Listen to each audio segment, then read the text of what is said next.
ನಮ್ಮ ಉದ್ದೇಶ ಭಾರತದ ಪುನರ್ ನಿರ್ಮಾಣ, ರಿಬಿಲ್ಡ್ ಇಂಡಿಯಾ. ಅದಾಗಬೇಕು ಅಂತಂದ್ರೆ ಈ ಹಂತದಲ್ಲಿ ನಾವಿದು ಫ್ರೀ ಎಜುಕೇಶನ್ ಯಾಕೆ ಮಾಡಬೇಕು ಅನ್ನುವಂಥದ್ದು ಬಹಳ ಮುಖ್ಯ. ಮಾಡ್ತೀವಿ ಅಂತಂದ್ರೆ ಹೇಗಿರ್ಬೇಕು ಅದು ಅನ್ನೋದು ಕೂಡ ಬಹಳ ಮುಖ್ಯ. ಇದಕ್ಕೆ ನಾನು ಡೀಟೇಲ್ಸ್ ಇವತ್ತು ನೀವು ಮನೆಗೆ ನೆನಪಿಟ್ಟುಕೊಳ್ಬೇಕಾಗಿರುವಂತದ್ದು ವಿಷಯ ಇಷ್ಟೇ. ನಿಮ್ಮ ಮಕ್ಕಳ ಎಜುಕೇಶನ್ ನರ್ಸರಿಯಿಂದ 10th ಸ್ಟ್ಯಾಂಡರ್ಡ್ ವರೆಗೂ ಫ್ರೀ ಆಗೋ ಸಾಧ್ಯತೆ ಇದೆ. ಆದ್ರೆ ನಾವು ಇಲ್ಲಿ ಸ್ಕೂಲ್ ಮುಂಚೆಯಿಂದ 2-3 ವರ್ಷದಿಂದ ನಮ್ಮ ಜೊತೆಗಿರೋರು ಗೊತ್ತಿದೆ ಯಾವ ಮಟ್ಟದಲ್ಲಿ ಇತ್ತು ಫೆಸಿಲಿಟೀಸ್ ಆಗಲಿ ಅಥವಾ ವ್ಯವಸ್ಥೆಗಳಾಗಲಿ ಎಲ್ಲದನ್ನು ಅಲ್ಲಿಂದ ಇವತ್ತು ಯಾವ ಮಟ್ಟದವರೆಗೂ ತಗೊಂಡು ಬಂದಿದೀವಿ. ಇನ್ನು ಮುಂದಕ್ಕೆ ಹೋಗುವಂತ ಕೆಲಸ ಬೇಕಾದಷ್ಟಿದೆ. ಪ್ರಯತ್ನ ನಮ್ಮ ಕಡೆಯಿಂದ ಸಂಪೂರ್ಣವಾಗಿ ಒಂದು ಫ್ಯಾಮಿಲಿಯಾಗಿ ತುಂಬಾ ನಮ್ಮದು ಎಲ್ಲದನ್ನ ನಾವು ಇಲ್ಲಿ ಎಜುಕೇಶನ್ಗೋಸ್ಕರ ಮಕ್ಕಳಿಗೆ ಅಂತ ಹಾಕಿದೀವಿ. ಹಾಗಾಗಿ ನಾವಿಲ್ಲಿ ಫ್ರೀ ಎಜುಕೇಶನ್ ಪ್ರಾವಿಷನ್ ಮಾಡ್ತಿದೀವಿ ಅಂತಂದ್ರೆ ನಮಗೆ ಇನ್ನೇನೋ ಒಂದು ಬೇರೆ ವ್ಯಾಪಾರ ಇದೆ. ಆ ವ್ಯಾಪಾರದಲ್ಲಿ ಸಾಕಷ್ಟು ಬ್ಲ್ಯಾಕ್ ಮನಿ ಇದೆ. ಆ ಬ್ಲ್ಯಾಕ್ ಮನಿನೆಲ್ಲ ಫ್ರೀ ಎಜುಕೇಶನ್ ಕೊಟ್ಟು ನಾನು ಮುಂದಕ್ಕೆ ಪಾಲಿಟಿಕ್ಸ್ ಹೋಗ್ಬೇಕು, ಇದೆಲ್ಲ ಉದ್ದೇಶ ನಮ್ಮ ಹತ್ರ ಇಲ್ಲ.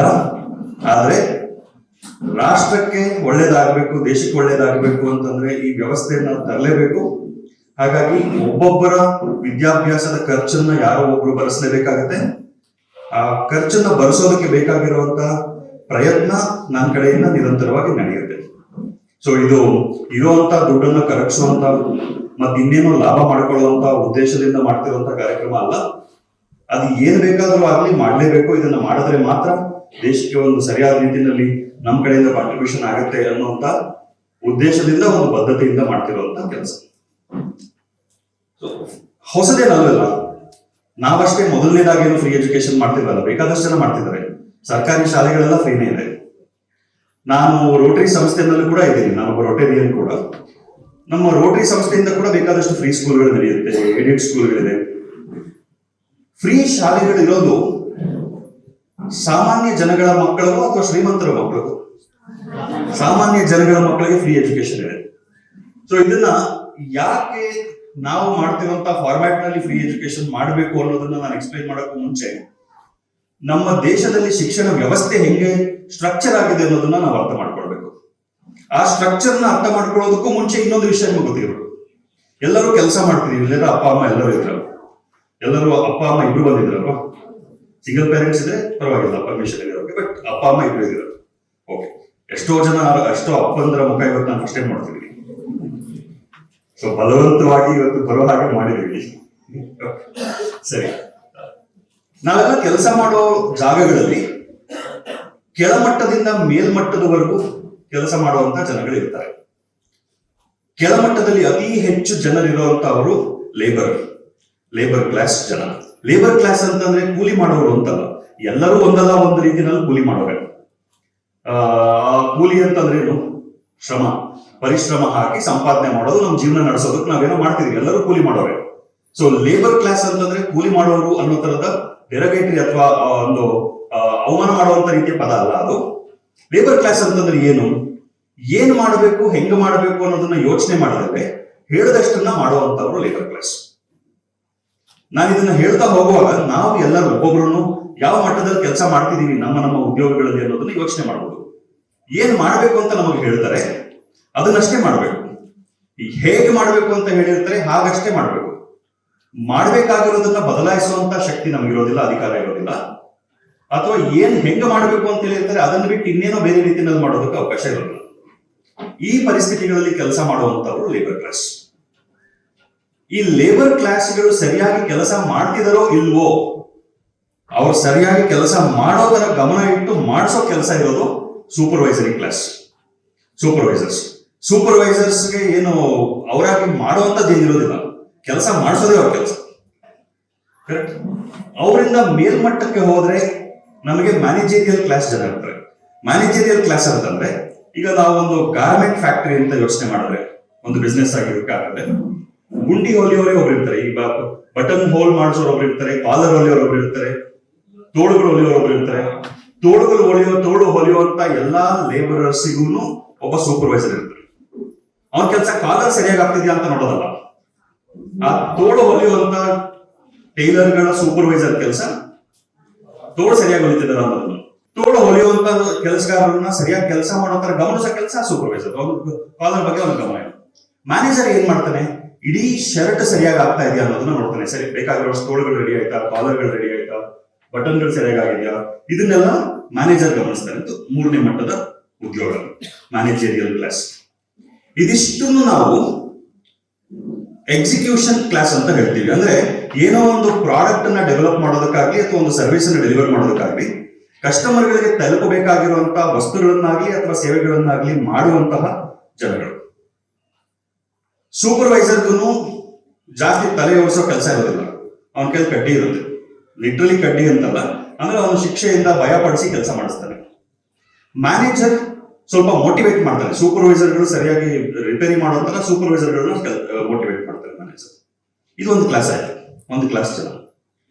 ನೀವು ನೆಕ್ಸ್ಟ್ ಮಟ್ಟಕ್ಕೆ ಹೋದ್ರೆ, ನೀವೇನೋ ತಯಾರಿ ಮಾಡ್ತೀರ, ನೀವು ಗ್ರಾನೈಟ್ ಗಾರ್ಮೆಂಟ್ ಫ್ಯಾಕ್ಟರಿನಲ್ಲಿ ಬಟ್ಟೆಗಳನ್ನ ತಯಾರು ಮಾಡ್ತಿದ್ರ. ಆ ಬಟ್ಟೆಗಳು ವ್ಯಾಪಾರ ಆದ್ರೆ ತಾನೇ ಎಲ್ರಿಗೂ ಉದ್ಯೋಗ, ಎಲ್ರಿಗೂ ಸಂಬಳ, ಅಲ್ಲಿ ಒಂದು ಲಾಭ, ಇದೆಲ್ಲ ಆಗುತ್ತೆ. ಆ ಬಟ್ಟೆಗಳನ್ನ ವ್ಯಾಪಾರ ಮಾಡೋದಕ್ಕೆ ಬೇಕಾಗಿರುವಂತ ಒಂದು ಸೆಟ್ ಆಫ್ ಜನ ಇರ್ತಾರೆ. ಫೀಲ್ಡ್ ಅಲ್ಲಿ ಸೇಲ್ಸ್ ಮಾಡುವಂತವ್ರು, that is the sales force. ಅದರಲ್ಲೂ ಬೇರೆ ಬೇರೆ ಬೇರೆ ಲೆವೆಲ್ ಬರುತ್ತೆ. ಲೇಬರ್ ಕ್ಲಾಸ್ ಇರ್ತಾರೆ, ಅದರಲ್ಲೂ ಸೂಪರ್ವೈಸರ್ಸ್ ಇರ್ತಾರೆ, ಮ್ಯಾನೇಜರ್ಸ್ ಇರ್ತಾರೆ. That is the sales force. This is production force. ಒಂದು ಪ್ರೊಡಕ್ಷನ್ ಕ್ಲಾಸ್ ಜನ ಇದ್ದಾರೆ, ಸೇಲ್ಸ್ ಕ್ಲಾಸ್ ಜನ ಇದ್ದಾರೆ. ಅದ್ರ ಮೇಲ್ಗಡೆ ಕೂತಿರುವಂತವ್ರು ಇದನ್ನೆಲ್ಲ ನಿಭಾಯಿಸುವಂತ ಆ ಕಂಪನಿ ಲೀಡರ್ಸ್. ಒಬ್ಬ ಸಿಇಒ ಇರ್ಬೋದು ಅಥವಾ ಇನ್ನೊಂದು ಯಾವುದೋ ಒಂದು ಟಾಪ್ ಪೊಸಿಷನ್ ಗಳಲ್ಲಿರುವಂತ ಲೀಡರ್ಸ್. ಅವ್ರ ಕೆಲಸ ಏನು, ಯಾವುದೇ ಸಮಸ್ಯೆಗಳು ಇಲ್ಲದೆ ಇರೋ ತರ ಎಲ್ಲರೂ ಕೆಲಸ ಮಾಡ್ತಿದ್ದಾರೆ. ಏನಾದ್ರೂ ಸಮಸ್ಯೆಗಳಾದ್ರೆ ಅದನ್ನ ಪರಿಹಾರ ಮಾಡೋದು, ಎಲ್ಲರ ಯೋಗಕ್ಷೇಮನ ವಿಚಾರಿಸೋದು, ಸಂಬಳಗಳ ಬಗ್ಗೆ ಡಿಸಿಷನ್ ತಗೊಳ್ಳೋದು, ಏನ್ ವ್ಯಾಪಾರ ಮಾಡಬೇಕು, ಎಲ್ಲಿ ವ್ಯಾಪಾರ ಮಾಡಬೇಕು, ಎಷ್ಟು ವ್ಯಾಪಾರ ಮಾಡಬೇಕು, ಮಾರ್ಕೆಟಿಂಗ್ ಎಷ್ಟು ಖರ್ಚು ಮಾಡಬೇಕು, ಎಷ್ಟು ಪ್ರೈಸಿಂಗ್ ಇಡಬೇಕು, ಇದೆಲ್ಲ ಡಿಸೈಡ್ ಮಾಡುವಂತ ಲೀಡರ್ಶಿಪ್ ಕ್ಲಾಸ್ ಆಗುತ್ತೆ. ಅದ್ರ ಮೇಲ್ಗಡೆ ಕೂತಿರುವಂತವರು ಇನೋವೇಟರ್ಸ್. ಇನೋವೇಟರ್ಸ್ ಅಂತಂದ್ರೆ ಐಡಿಯಾ. ಒಂದು ಬಟ್ಟೆ ಸೇಲ್ ಆಗಬೇಕು ಅಂತಂದ್ರೆ ಆ ಬಟ್ಟೆಯ ಡಿಸೈನ್ ಹೆಂಗಿರ್ಬೇಕು, ಅದರದ್ದು ಫ್ಯಾಬ್ರಿಕ್ ಕ್ವಾಲಿಟಿ ಏನಿರ್ಬೇಕು, ಇನೋವೇಷನ್ ಮಾಡುವಂತವ್ರು, ಆವಿಷ್ಕಾರ ಮಾಡುವಂತವ್ರು. ಇದರಲ್ಲಿ ನನಗೆ ಹೇಳಿ, ಯಾರು ಅತಿ ಹೆಚ್ಚು ಇರ್ತಾರೆ ಒಂದು ಇಂಡಸ್ಟ್ರಿನಲ್ಲಿ, ತುಂಬಾ ಜಾಸ್ತಿ ಜನ ಇರುವಂತ ವರ್ಗ ಯಾವುದು ಒಂದು ಇಂಡಸ್ಟ್ರಿಗೆ ಹೋದ್ರೆ? Labour class. ಅತಿ ಕಡಿಮೆ ಇರುವಂತ ವರ್ಗ ಯಾವುದು? ಇನೋವೇಷನ್ ಮತ್ತೆ ಲೀಡರ್ಸ್. ಆ ಕಂಪನಿ ಓನರ್ಸ್, ಲೀಡರ್ಸ್ ಯಾರು ಇರ್ತಾರೆ ಮತ್ತೆ ಐಡಿಯಾಗಳನ್ನ ಬಳಸ್ಕೊಂಡು ಇನೋವೇಷನ್ ಯಾರು ಮಾಡ್ತಾರೆ, ಅವರು ಅತಿ ಕಡಿಮೆ ಸಂಖ್ಯೆಯಲ್ಲಿ ಇರ್ತಾರೆ. ಅತಿ ಹೆಚ್ಚು ಸಂಪಾದನೆ ಮಾಡೋರು ಯಾರು? ಅತಿ ಕಡಿಮೆ ಸಂಪಾದನೆ ಮಾಡೋದು ಯಾರು? ನಾನು ಕೆಲಸ ಬಿಟ್ಟು ಹೋಗ್ತೀನಿ ಅಂತಂದ್ರೆ ಮೊದಲು ಹೋಗು ಅಂತ ಹೇಳೋದು ಯಾರಿಗೆ? ನಾನು ಕೆಲಸ ಬಿಡ್ತೀನಿ ಅಂತಂದ್ರೆ ಕಾಲಿಡ್ಕೊಂಡು ನಿನ್ಗೆ ಏನ್ ಬೇಕು ಕೇಳೋ ಕೊಡ್ತೀವಿ ಅಂತ ಹೇಳೋದು ಯಾರನ್ನ? ಹೆಂಗ ಆಗ್ತೀವಿ? ಹೆಂಗ್ ಲೀಡರ್ಸ್ ಆಗೋದು ಹೆಂಗೆ, ಇನೋವೇಟರ್ಸ್ ಆಗೋದು ಹೆಂಗೆ? ಕರ್ಕೊಂಡೋಗಿ ಪೊಸಿಷನ್ ಅಲ್ಲಿ ಕೂಡಿಸ್ಬಿಟ್ರೆ ಲೀಡರ್ ಆಗ್ಬಿಡ್ತಾರ, ಇನೋವೇಟರ್ ಆಗ್ಬಿಡ್ತಾರ? ಆ ಕ್ರಿಯೇಟಿವಿಟಿ, ಆ ಒಂದು ಕ್ರಿಯೇಟ್ ಮಾಡುವಂತ ಶಕ್ತಿ ಎಲ್ಲರಲ್ಲೂ ಇರುತ್ತೆ, ಎಲ್ಲಾ ಮಕ್ಕಳಲ್ಲೂ ಇರುತ್ತೆ. ಹುಟ್ಟಿದಾಗ ಎಲ್ಲಾ ಮಕ್ಕಳು ಸಮಾನ. ದೇವರು ಎಲ್ಲರಿಗೂ ಸಮಾನವಾದ ಅವಕಾಶ ಕೊಟ್ಟಿದ್ದಾನೆ, ಎಲ್ಲರಿಗೂ ಸಮಾನವಾಗಿರುವಂತ ಟೈಮ್ ಕೊಟ್ಟಿದ್ದಾನೆ, ಎಲ್ಲರಿಗೂ ಸಮಾನವಾಗಿರುವಂತ ಬುದ್ಧಿ ಕೊಟ್ಟಿದ್ದಾನೆ. ಬೆಳೀತಾ ಬೆಳೀತಾ ಬೆಳೀತಾ ಬೆಳೀತಾ ನಾವು ಅವರನ್ನ ಹೆಂಗೆ ನರ್ಚರ್ ಮಾಡ್ತೀವಿ, ಹೆಂಗೆ ಅವ್ರಿಗೆ ಪೋಷಣೆ ಮಾಡ್ತಾ ಹೋಗ್ತೀವಿ, ಅದಕ್ಕೆ ತಕ್ಕಂಗೆ ಬೆಳೀತಾ ಹೋಗ್ತಾರೆ. ಒಂದೇ ಗಿಡದಿಂದ ತಗೊಂಡಿರುವಂತಹ ಬೀಜಗಳನ್ನ ನೀವು ಬೇರೆ ಬೇರೆ ಭೂಮಿನಲ್ಲಿ ಬಿತ್ತಾಗ ಎಲ್ಲಾ ಬೀಜಗಳು ಒಂದೇ ರೀತಿಯಾದ ಮರಗಳಾಗಿ ಬೆಳೀತವ? ಬೀಜ ಒಂದೇ, ಆ ಎಲ್ಲಾ ಬೀಜದಲ್ಲೂ ಅದೇ ಸಾಮರ್ಥ್ಯ ಇದೆ. ಆದ್ರೆ ಆ ಬೀಜ ಎಂತ ಮರವಾಗಿ ಬೆಳೆಯುತ್ತೆ ಅಂತ ಅನ್ನೋದು ಯಾವ್ದ್ರ ಮೇಲೆ ಡಿಪೆಂಡ್ ಆಗುತ್ತೆ? ಭೂಮಿ ಮೇಲೆ. ಭೂಮಿ ಮೇಲೆ. ಒಬ್ಬ ರೈತ ಆ ಭೂಮಿನಲ್ಲಿ ಬರೀ ದಿನ ಬೆಳಗ್ಗೆ ಆಸಿಡ್ ಆಗ್ತಾ ಇದ್ರೆ ಬೀಜನ ಹೊಣೆ ಮಾಡಕ್ಕಾಗುತ್ತಾ? ಆ ಬೀಜದಲ್ಲಿ ಸಾಮರ್ಥ್ಯ ಇತ್ತು, ಆದ್ರೆ ರೈತನಿಗೆ ಏನ್ ಹಾಕಬೇಕು ಅನ್ನೋದು ಗೊತ್ತಿರಲಿಲ್ಲ. ಏನು ಹಾಕಿದ್ರೆ ಆ ಬೀಜ ಸಂಪೂರ್ಣವಾದ ಮರವಾಗಿ ಬೆಳೆಯುತ್ತೆ ಅನ್ನೋದು ಗೊತ್ತಿರಲಿಲ್ಲ. ಈಗ ಇದೊಂದು ಸೈಡ್ ನೋಡಿ, ನಾನು ಹೇಳ್ತಿರೋ ಪೀಸ್ಗಳನ್ನೆಲ್ಲ ನೀವು ಜೋಡಿಸ್ಬೇಕು. ನಾನು ಹೇಳ್ತಿರುವಂತ ಎಲ್ಲ ಈ ಬೇರೆ ಬೇರೆ ಪೀಸ್ಗಳನ್ನ ಜೋಡಿಸಿದಾಗ ನಾನು ಏನ್ ಮಾಡಕ್ ಹೊರಟಿದ್ದೀನಿ, ಯಾಕೆ ಇದನ್ನ ಮಾಡ್ಲೇಬೇಕು, ಯಾಕೆ ನೀವು ಕೂಡ ಈ ಫ್ರೀ ಎಜುಕೇಶನ್ ಪ್ರೋಗ್ರಾಮ್ ಅನ್ನ ಬಳಸ್ಕೊಳ್ಬೇಕು ಅಂತಂದ್ರೆ ನಾನು ಹೇಳೋ ಕಂಡೀಷನ್ಗೆ ಒಪ್ಪಲೇಬೇಕಾಗಿರುವಂತ ಅನಿವಾರ್ಯತೆ ಯಾಕಿದೆ ಅನ್ನೋದು ನಿಮ್ಗೆ ಅರ್ಥ ಆಗುತ್ತೆ. ಈ ಒಂದು ಅರ್ಥ ಆಯ್ತು ಇಂಡಸ್ಟ್ರಿನಲ್ಲಿ ಹೆಂಗ್ ಡಿಸೈನ್ ಆಗಿದೆ. ನಾವೆಲ್ಲರೂ ನಮ್ಮ ಮಕ್ಕಳನ್ನ ವಿದ್ಯಾಭ್ಯಾಸ ಕಳಿಸುವಾಗ ನಮ್ಮ ಉದ್ದೇಶ ಏನು? ಮಕ್ಕಳಿಗೆ ಎಜುಕೇಶನ್ ಚೆನ್ನಾಗಾದ್ರೆ ಒಂದ್ ಒಳ್ಳೆ ಕೆಲಸ ಸಿಗುತ್ತೆ. ನನ್ನ ಮಕ್ಕಳು ಎಜುಕೇಶನ್ ಮುಗಿಸ್ಬಿಟ್ಟು ಲೀಡರ್ಸ್ ಆಗ್ತಾರೆ, ನನ್ನ ಮಕ್ಕಳು ಎಜುಕೇಶನ್ ಮುಗಿಸ್ಬಿಟ್ರು ಆಂಟರ್ಪ್ರಿನರ್ಸ್, ಉದ್ಯಮಿಗಳಾಗ್ತಾರೆ ಅಂತ ಯೋಚನೆ ಮಾಡ್ತೀವಿ ನಾವು. ಚೆನ್ನಾಗಿ ಓದು, ಒಳ್ಳೆ ಕೆಲಸಕ್ಕೆ ಸೇರ್ಕೋ. ಸೊ ಯಾರ್ಯಾರು ಹೇಗೆ ಯೋಚನೆ ಮಾಡಬೇಕು ಅನ್ನೋದನ್ನ ಕೂಡ ಆಲ್ರೆಡಿ ನೂರಾರು ವರ್ಷಗಳಿಂದ ಟ್ರೈನಿಂಗ್ ಮಾಡಿ ಆಗಿದೆ ನಮ್ಮ ದೇಶದಲ್ಲಿ. ಯಾರ್ಯಾರು ಹೆಂಗ್ ಯೋಚನೆ ಮಾಡಬೇಕು ಅನ್ನೋದನ್ನ ಟ್ರೈನಿಂಗ್ ಮಾಡಾಗಿದೆ. ಯಾರು ಹೆಂಗ್ ಯೋಚನೆ ಮಾಡ್ತಾರೋ ಅಷ್ಟೇ ಬೆಳವಣಿಗೆ ಸಾಧ್ಯ. ಎಲ್ಲರನ್ನೂ ಲೀಡರ್ಸ್ ಆಗೋ ತರ ಯೋಚನೆ ಮಾಡೋ ತರ ಮಾಡ್ಬಿಟ್ರೆ ಕಾಂಪಿಟೇಷನ್ ಲೀಡರ್ಶಿಪ್ ಬರುತ್ತೆ. ಇಡೀ ವ್ಯವಸ್ಥೆಯನ್ನ ನಡೆಸೋರು ಯಾರು? ಇಡೀ ವ್ಯವಸ್ಥೆಯನ್ನ ನಡೆಸೋರು 3 ವರ್ಗದ ಜನಗಳು. ಎಲ್ಲಾ ಪಾಲಿಸಿಗಳು, ಕಾನೂನುಗಳು ಏನೆಲ್ಲ ಆಗಬೇಕು ಅನ್ನೋದನ್ನ ನಿರ್ಧಾರ ಮಾಡುವಂತವರು ರಾಜಕೀಯ ನಾಯಕರು, ಪೊಲಿಟಿಕಲ್ ಲೀಡರ್ಸ್. ಆ ವ್ಯವಸ್ಥೆಯನ್ನ ಎಕ್ಸಿಕ್ಯೂಟ್ ಮಾಡುವಂತವರು ಬ್ಯೂರೋಕ್ರಾಟಿಕ್ ಕ್ಲಾಸ್ ಆಫೀಸರ್ಸ್, ಗವರ್ಮೆಂಟ್ ಅನ್ನ ನಡೆಸುವಂತ ಆಫೀಸರ್ಸ್. ಇದೆಲ್ಲದನ್ನ ಇನ್ಫ್ಲೂಯೆನ್ಸ್ ಮಾಡುವಂತವರು ಬಿಸ್ನೆಸ್ ಮ್ಯಾನ್. ಸಾಮಾನ್ಯ ಜನಗಳಿಗೆ ಆಕ್ಸೆಸ್ ಸಿಗುವಂತ ಸ್ಕೂಲ್ಗಳು. ಈಗ ನಮ್ಮ ಸ್ಕೂಲಲ್ಲಿ ಏನ್ ಮಾಡ್ತಿದೀವಿ ನಾವು, ಈ ಎಜುಕೇಶನ್ ಅನ್ನ ನಿಭಾಯಿಸೋದಕ್ಕೆ ನಮ್ಮ ಸ್ಕೂಲಲ್ಲಿ ಇರುವಂತಹ ಸಂಖ್ಯೆಗೆ ನನಗೆ ಒಂದು ವರ್ಷಕ್ಕೆ ಒಂದು ಮಗುವಿನ ಮೇಲೆ ಖರ್ಚು 60,000 ರೂಪಾಯಿ ಬರುತ್ತೆ. 55,000 ರಿಂದ 60,000 ರೂಪಾಯಿ ಖರ್ಚು. ಯಾರಾದ್ರೂ ವರ್ಷಕ್ಕೆ 60,000 ಫೀಸ್ ಕಟ್ತಾ ಇದ್ದಾರೆ ಅಂದ್ರೆ ಇವತ್ತಿಗೂ ಈಗಲೂ 16 ಲಕ್ಷಗಳು ಸಾಲ ಮಾಡ್ತಾ ಇರ್ತೀವೋ, ನಮ್ಮ ಆಸ್ತಿ ಮಾರ್ತಿರ್ತೀವೋ, ಏನೋ ಒಂದು ಆಗ್ತಿದೆ. ಇನ್ನು ಕಂಪ್ಲೀಟ್ಲಿ ಫ್ರೀ ಮಾಡಿದ್ರೆ ಅದನ್ನ ಬರ್ಡನ್ ಜಾಸ್ತಿ ಆಗುತ್ತೆ. ಆದ್ರೆ ಮಾಡಬೇಕು. ಸೊ ಇದು ಒಂದನ್ನ ನೀವು ಗಮನ ಇಟ್ಟುಕೊಳ್ಳಿ. ವ್ಯವಸ್ಥೆ ನಡೀತಾ ಇರೋದು ಬೇರೆ ಬೇರೆ ರೀತಿಯಲ್ಲಿ. ಈಗ ಇಂಡಸ್ಟ್ರಿನಲ್ಲಿ ಕ್ಲಾಸ್ಗಳನ್ನ ನಾವು ನೋಡಿದ್ರಲ್ಲ, ಯಾವ ವರ್ಗದ ಜನಗಳ ಮನಸ್ಥಿತಿ ಹೆಂಗಿರುತ್ತೆ, ಮಾನಸಿಕತೆ ಹೆಂಗಿರುತ್ತೆ ಅಂತ ಹೇಳ್ತೀವಿ. Mind set very important. ನಾವು ಹೆಂಗ್ ಯೋಚನೆ ಮಾಡ್ತೀವೋ ಹಂಗೆ ಆಗ್ತೀವಿ. ನಮ್ಮ ಯೋಚನೆ ನಮ್ಮ ಲಿಮಿಟ್ ಅನ್ನ ಡಿಫೈನ್ ಮಾಡುತ್ತೆ. ನಾವು ಎಲ್ಲಿವರೆಗೂ ಹೋಗ್ಬೋದು ಅನ್ನೋದನ್ನ ನಮ್ಮ ಯೋಚನೆ ಡಿಸೈಡ್ ಮಾಡುತ್ತೆ.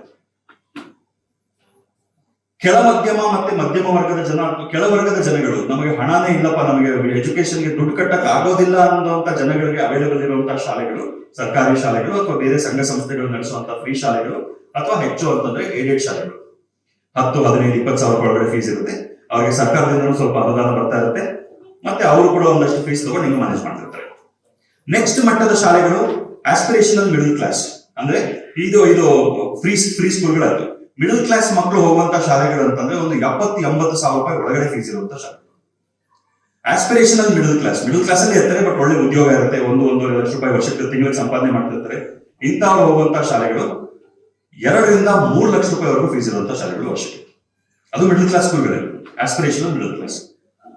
ಶ್ರೀಮಂತರಲ್ಲಿ ಬಡವರು ಹೋಗುವಂತ ಶಾಲೆಗಳು. ಶ್ರೀಮಂತರಲ್ಲಿ ಬಡವರು ಅಂತಂದ್ರೆ ಒಂದು 50 ಕೋಟಿ, 60 ಕೋಟಿ, 100 ಕೋಟಿ ಒಳಗಡೆ ಇರುವಂತ, ಒಂದು 50 ಕೋಟಿ ಒಳಗಡೆ ಇರುವಂತ ನೆಟ್ವರ್ಕ್ ಇರುವಂತಹ ಜನಗಳು 6 ರಿಂದ 8 ಲಕ್ಷ ರೂಪಾಯಿವರೆಗೂ ಫೀಸ್ ಇರುತ್ತೆ ಅವ್ರ ಮಕ್ಕಳು ಹೋಗುವಂತ ಶಾಲೆಗಳು. ಶ್ರೀಮಂತರ ಮಕ್ಕಳು, ಪಾಲಿಟಿಷಿಯನ್ಸ್ ಮಕ್ಕಳು, ಬ್ಯೂರೋಕ್ರಾಟ್ಸ್ ಮಕ್ಕಳು, ಮೇಲ್ವರ್ಗದ ಜನ ಅಂತ ನಾವು ಏನ್ ಹೇಳ್ತೀವಿ ಸಮಾಜದಲ್ಲಿ, ಅಂತವರ ಮಕ್ಕಳು ಹೋಗುವಂತಹ ಶಾಲೆಗಳಲ್ಲಿ ಫೀಸ್ 10 ರಿಂದ 15 ಲಕ್ಷ ರೂಪಾಯಿ ಇರುತ್ತೆ ವರ್ಷಕ್ಕೆ. ಏನ್ ಮಾಡ್ತಾರೆ ಅಲ್ಲಿ, ಏನ್ ಮಾಡ್ಬಿಡ್ತಾರೆ ಅನ್ನೋಂತ ಪ್ರಶ್ನೆ ನಿಮಗೂ ಬಂದಿರುತ್ತೆ. ಆ ಸ್ಕೂಲ್ 10 ಲಕ್ಷ ರೂಪಾಯಿ ಫೀಸ್ ಅಂತ ವರ್ಷಕ್ಕೆ ಅಂತ, ಅಲ್ಲಿ ಏನ್ ಮಾಡ್ಬಿಡ್ತಾರೆ, ಇಲ್ಲಿ ಮಾಡೋದೇ ಅಲ್ಲೂ ಮಾಡೋದು. ಫೋಕಸ್ ಯಾವಾಗ್ಲೂ ಎಜುಕೇಶನ್ ಫೋಕಸ್ ಪುಸ್ತಕದಲ್ಲಿ ಏನಿದೆ, ಯಾವ ವಿಷಯಗಳನ್ನ ಕಲಿತೀವಿ ಅನ್ನೋದಲ್ಲ, ಅದನ್ನ ಬಳಸ್ಕೊಂಡು ಏನ್ ಆಗ್ತಾ ಇದೀವಿ ಅಂತ ಅನ್ನೋದು. ಮಧ್ಯಮ ವರ್ಗ ಮತ್ತೆ ಕೆಳ ಮಧ್ಯಮ ವರ್ಗದ ಮಕ್ಕಳು ಹೋಗುವಂತಹ ಶಾಲೆಗಳಲ್ಲಿ ಲಿಮಿಟ್ ಜಾಬ್, ಹೇಳಿದ್ದನ್ನು ಕೇಳು, ಜಾಸ್ತಿ ಮಾತಾಡಬೇಡ, ತಲೆಹರಟೆ ಮಾಡಬೇಡ, ಜಾಸ್ತಿ ಪ್ರಶ್ನೆ ಕೇಳಬೇಡ. ಜಾಸ್ತಿ ಪ್ರಶ್ನೆ ಕೇಳೋದಕ್ಕೆ ಶಿಕ್ಷೆ ಇರುತ್ತೆ, ತಮ್ಮ ಅಭಿಪ್ರಾಯಗಳನ್ನ ಹೇಳೋದಕ್ಕೆ ಶಿಕ್ಷೆ ಇರುತ್ತೆ. ಟೀಚರ್ಸ್ ಜೊತೆಗೆ ಅವ್ರು ಹೇಳಿದನ್ನ ಒಪ್ಪಿಲ್ಲ ಅಂತಂದ್ರೆ ಶಿಕ್ಷೆ ಇರುತ್ತೆ. ಹೇಳದಷ್ಟನ್ನೇ ಮಾಡಬೇಕು, ಹೇಳದ ರೀತಿನಲ್ಲೇ ಮಾಡಬೇಕು. ಇದನ್ನೆಲ್ಲ ಮಾಡಿದ್ರೆ ಮಾತ್ರ ನಿಮಗೆ ರಿವಾರ್ಡ್ ಸಿಗುತ್ತೆ, ಅಂದ್ರೆ ಅಪ್ರಿಸಿಯೇಷನ್ ಸಿಗುತ್ತೆ. ಅದನ್ನ ಮಾಡಿಲ್ಲ ಅಂತಂದ್ರೆ ಪನಿಷ್ಮೆಂಟ್ ಸಿಗುತ್ತೆ. ಈ ತರನೇ ನೀವು 12 ವರ್ಷ ತಯಾರಿ ಮಾಡಿದ್ರೆ ಈ ತರ ಮಕ್ಕಳು ಬೆಳೆದ ಮೇಲೆ ಯಾವ ರೀತಿಯ ಉದ್ಯೋಗಕ್ಕೆ ಸೂಟೇಬಲ್ ಆಗ್ತಾರೆ? ಅಲ್ಲ, ಹೇಳಿದ್ದನ್ನ ಕೇಳಬೇಕು, ಹೇಳದಷ್ಟನ್ನೇ ಮಾಡಬೇಕು, ಜಾಸ್ತಿ ಯೋಚನೆ ಮಾಡಬಾರ್ದು. ಈ ಗುಣಗಳು ಯಾರಲ್ಲಿ ಕಾಣಬೇಕು? ನಾವು ನೀವೊಂದು ಇಂಡಸ್ಟ್ರಿ ನಡೆಸ್ತೀರಾ ಅಂತಂದ್ರೆ ನಿಮ್ಮ ಲೇಬರರ್ಸ್ ಹಂಗೆ ಇರಬೇಕು. ಚಿಕ್ಕ ವಯಸ್ಸಿನಿಂದ ಬೀಜ ಬಿತ್ತಾ ಹೋಗುತ್ತೆ.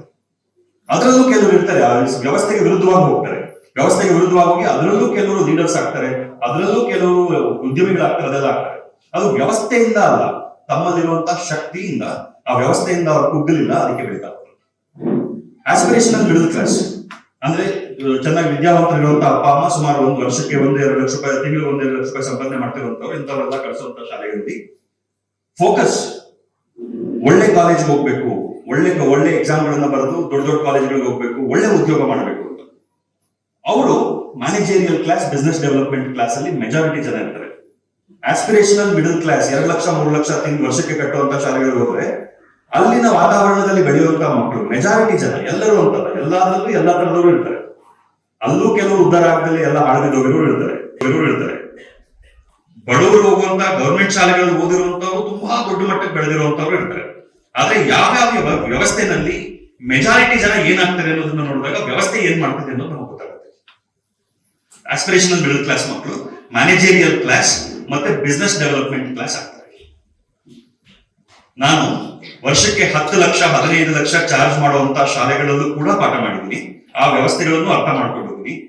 ತೀರಾ ಕಡುಬಡವರು ತಿನ್ನಕ್ಕೆ 2 ಹೊತ್ತಿನ ಊಟ ಸಿಗದೇ ಇರುವಂತಹ ಮಕ್ಕಳಿಗೂ ಪಾಠ ಮಾಡಿದ್ದೀನಿ. ಅಲ್ಲಿನ ವ್ಯವಸ್ಥೆಗಳನ್ನು ಅರ್ಥ ಮಾಡ್ಕೊಂಡಿದ್ದೀನಿ. ಸೊ ಊಟಕ್ಕೂ ಅನುಕೂಲ ಇಲ್ಲದೆ ಇರುವಂತವರಿಂದ ಹಿಡಿದು 15 ಲಕ್ಷ ರೂಪಾಯಿ ವರ್ಷಕ್ಕೆ ಕಟ್ಟುವಂತ ಜನಗಳನ್ನು ನಾನು ನೋಡಿದ್ದೀನಿ ಜಾಸ್ತಿ. ಆ ಶಾಲೆಗಳಲ್ಲೂ ಕೂಡ ಮಕ್ಕಳು ಎಕ್ಸಾಮ್ ಅಲ್ಲಿ ಚೆನ್ನಾಗಿ ಮಾಡ್ತಾರೆ, ಚೆನ್ನಾಗಿ ಓದ್ತಾರೆ, ಎಲ್ಲ ಮಾಡುತ್ತೆ. ಆದ್ರೆ ಫೋಕಸ್ 3 ಅಂಶಗಳ ಮೇಲೆ: ಇನೋವೇಷನ್, ಲೀಡರ್ಶಿಪ್, ಆಂಟರ್ಪ್ರಿನರ್ಶಿಪ್. ಆವಿಷ್ಕಾರ ಮಾಡೋದ್ರ ಬಗ್ಗೆ ಕಂಟಿನ್ಯೂಸ್ ಫೋಕಸ್ ಇರುತ್ತೆ, ಡಿಸ್ಕಷನ್ ಇರುತ್ತೆ. ಲೀಡರ್ಶಿಪ್ ಬಗ್ಗೆ ಕಂಟಿನ್ಯೂಸ್ ಡಿಸ್ಕಷನ್ ಇರುತ್ತೆ. ಆಂಟರ್ಪ್ರಿನರ್ಶಿಪ್ ಅಂದ್ರೆ ಉದ್ಯಮಿಗಳಾಗೋದ್ರ ಬಗ್ಗೆ ಕಂಟಿನ್ಯೂಸ್ ಫೋಕಸ್ ಇರುತ್ತೆ. ನಿರಂತರವಾಗಿ ಇದೇನೋ ಒಂದಿದೆ, ಇದನ್ನ ಇನ್ನೇನಾದ್ರೂ ಬೇರೆ ತರ ಮಾಡೋದು ಅನ್ನುವಂತ ಎನ್ಕರೇಜ್ಮೆಂಟ್ ಮಕ್ಕಳಿಗೆ ಕೊಡ್ತಾ ಹೋದಾಗ ಮಕ್ಕಳು ಅದನ್ನ ಹೊಸ ರೀತಿಯಲ್ಲಿ ಅದನ್ನೇ ಬದಲಾವಣೆ ಮಾಡುವಂತ ಪ್ರಯತ್ನ ಮಾಡ್ತಾ ಇರ್ತಾರೆ. ಒಬ್ಬ ಇನೋವೇಟರ್ಗೆ ಬೇಕಾಗಿರುವಂತದ್ದು ಇಂಪ್ರೂವೈಸ್ ಮಾಡುವಂತ ಕೆಲಸ, ಮೈಂಡ್ ಸೆಟ್.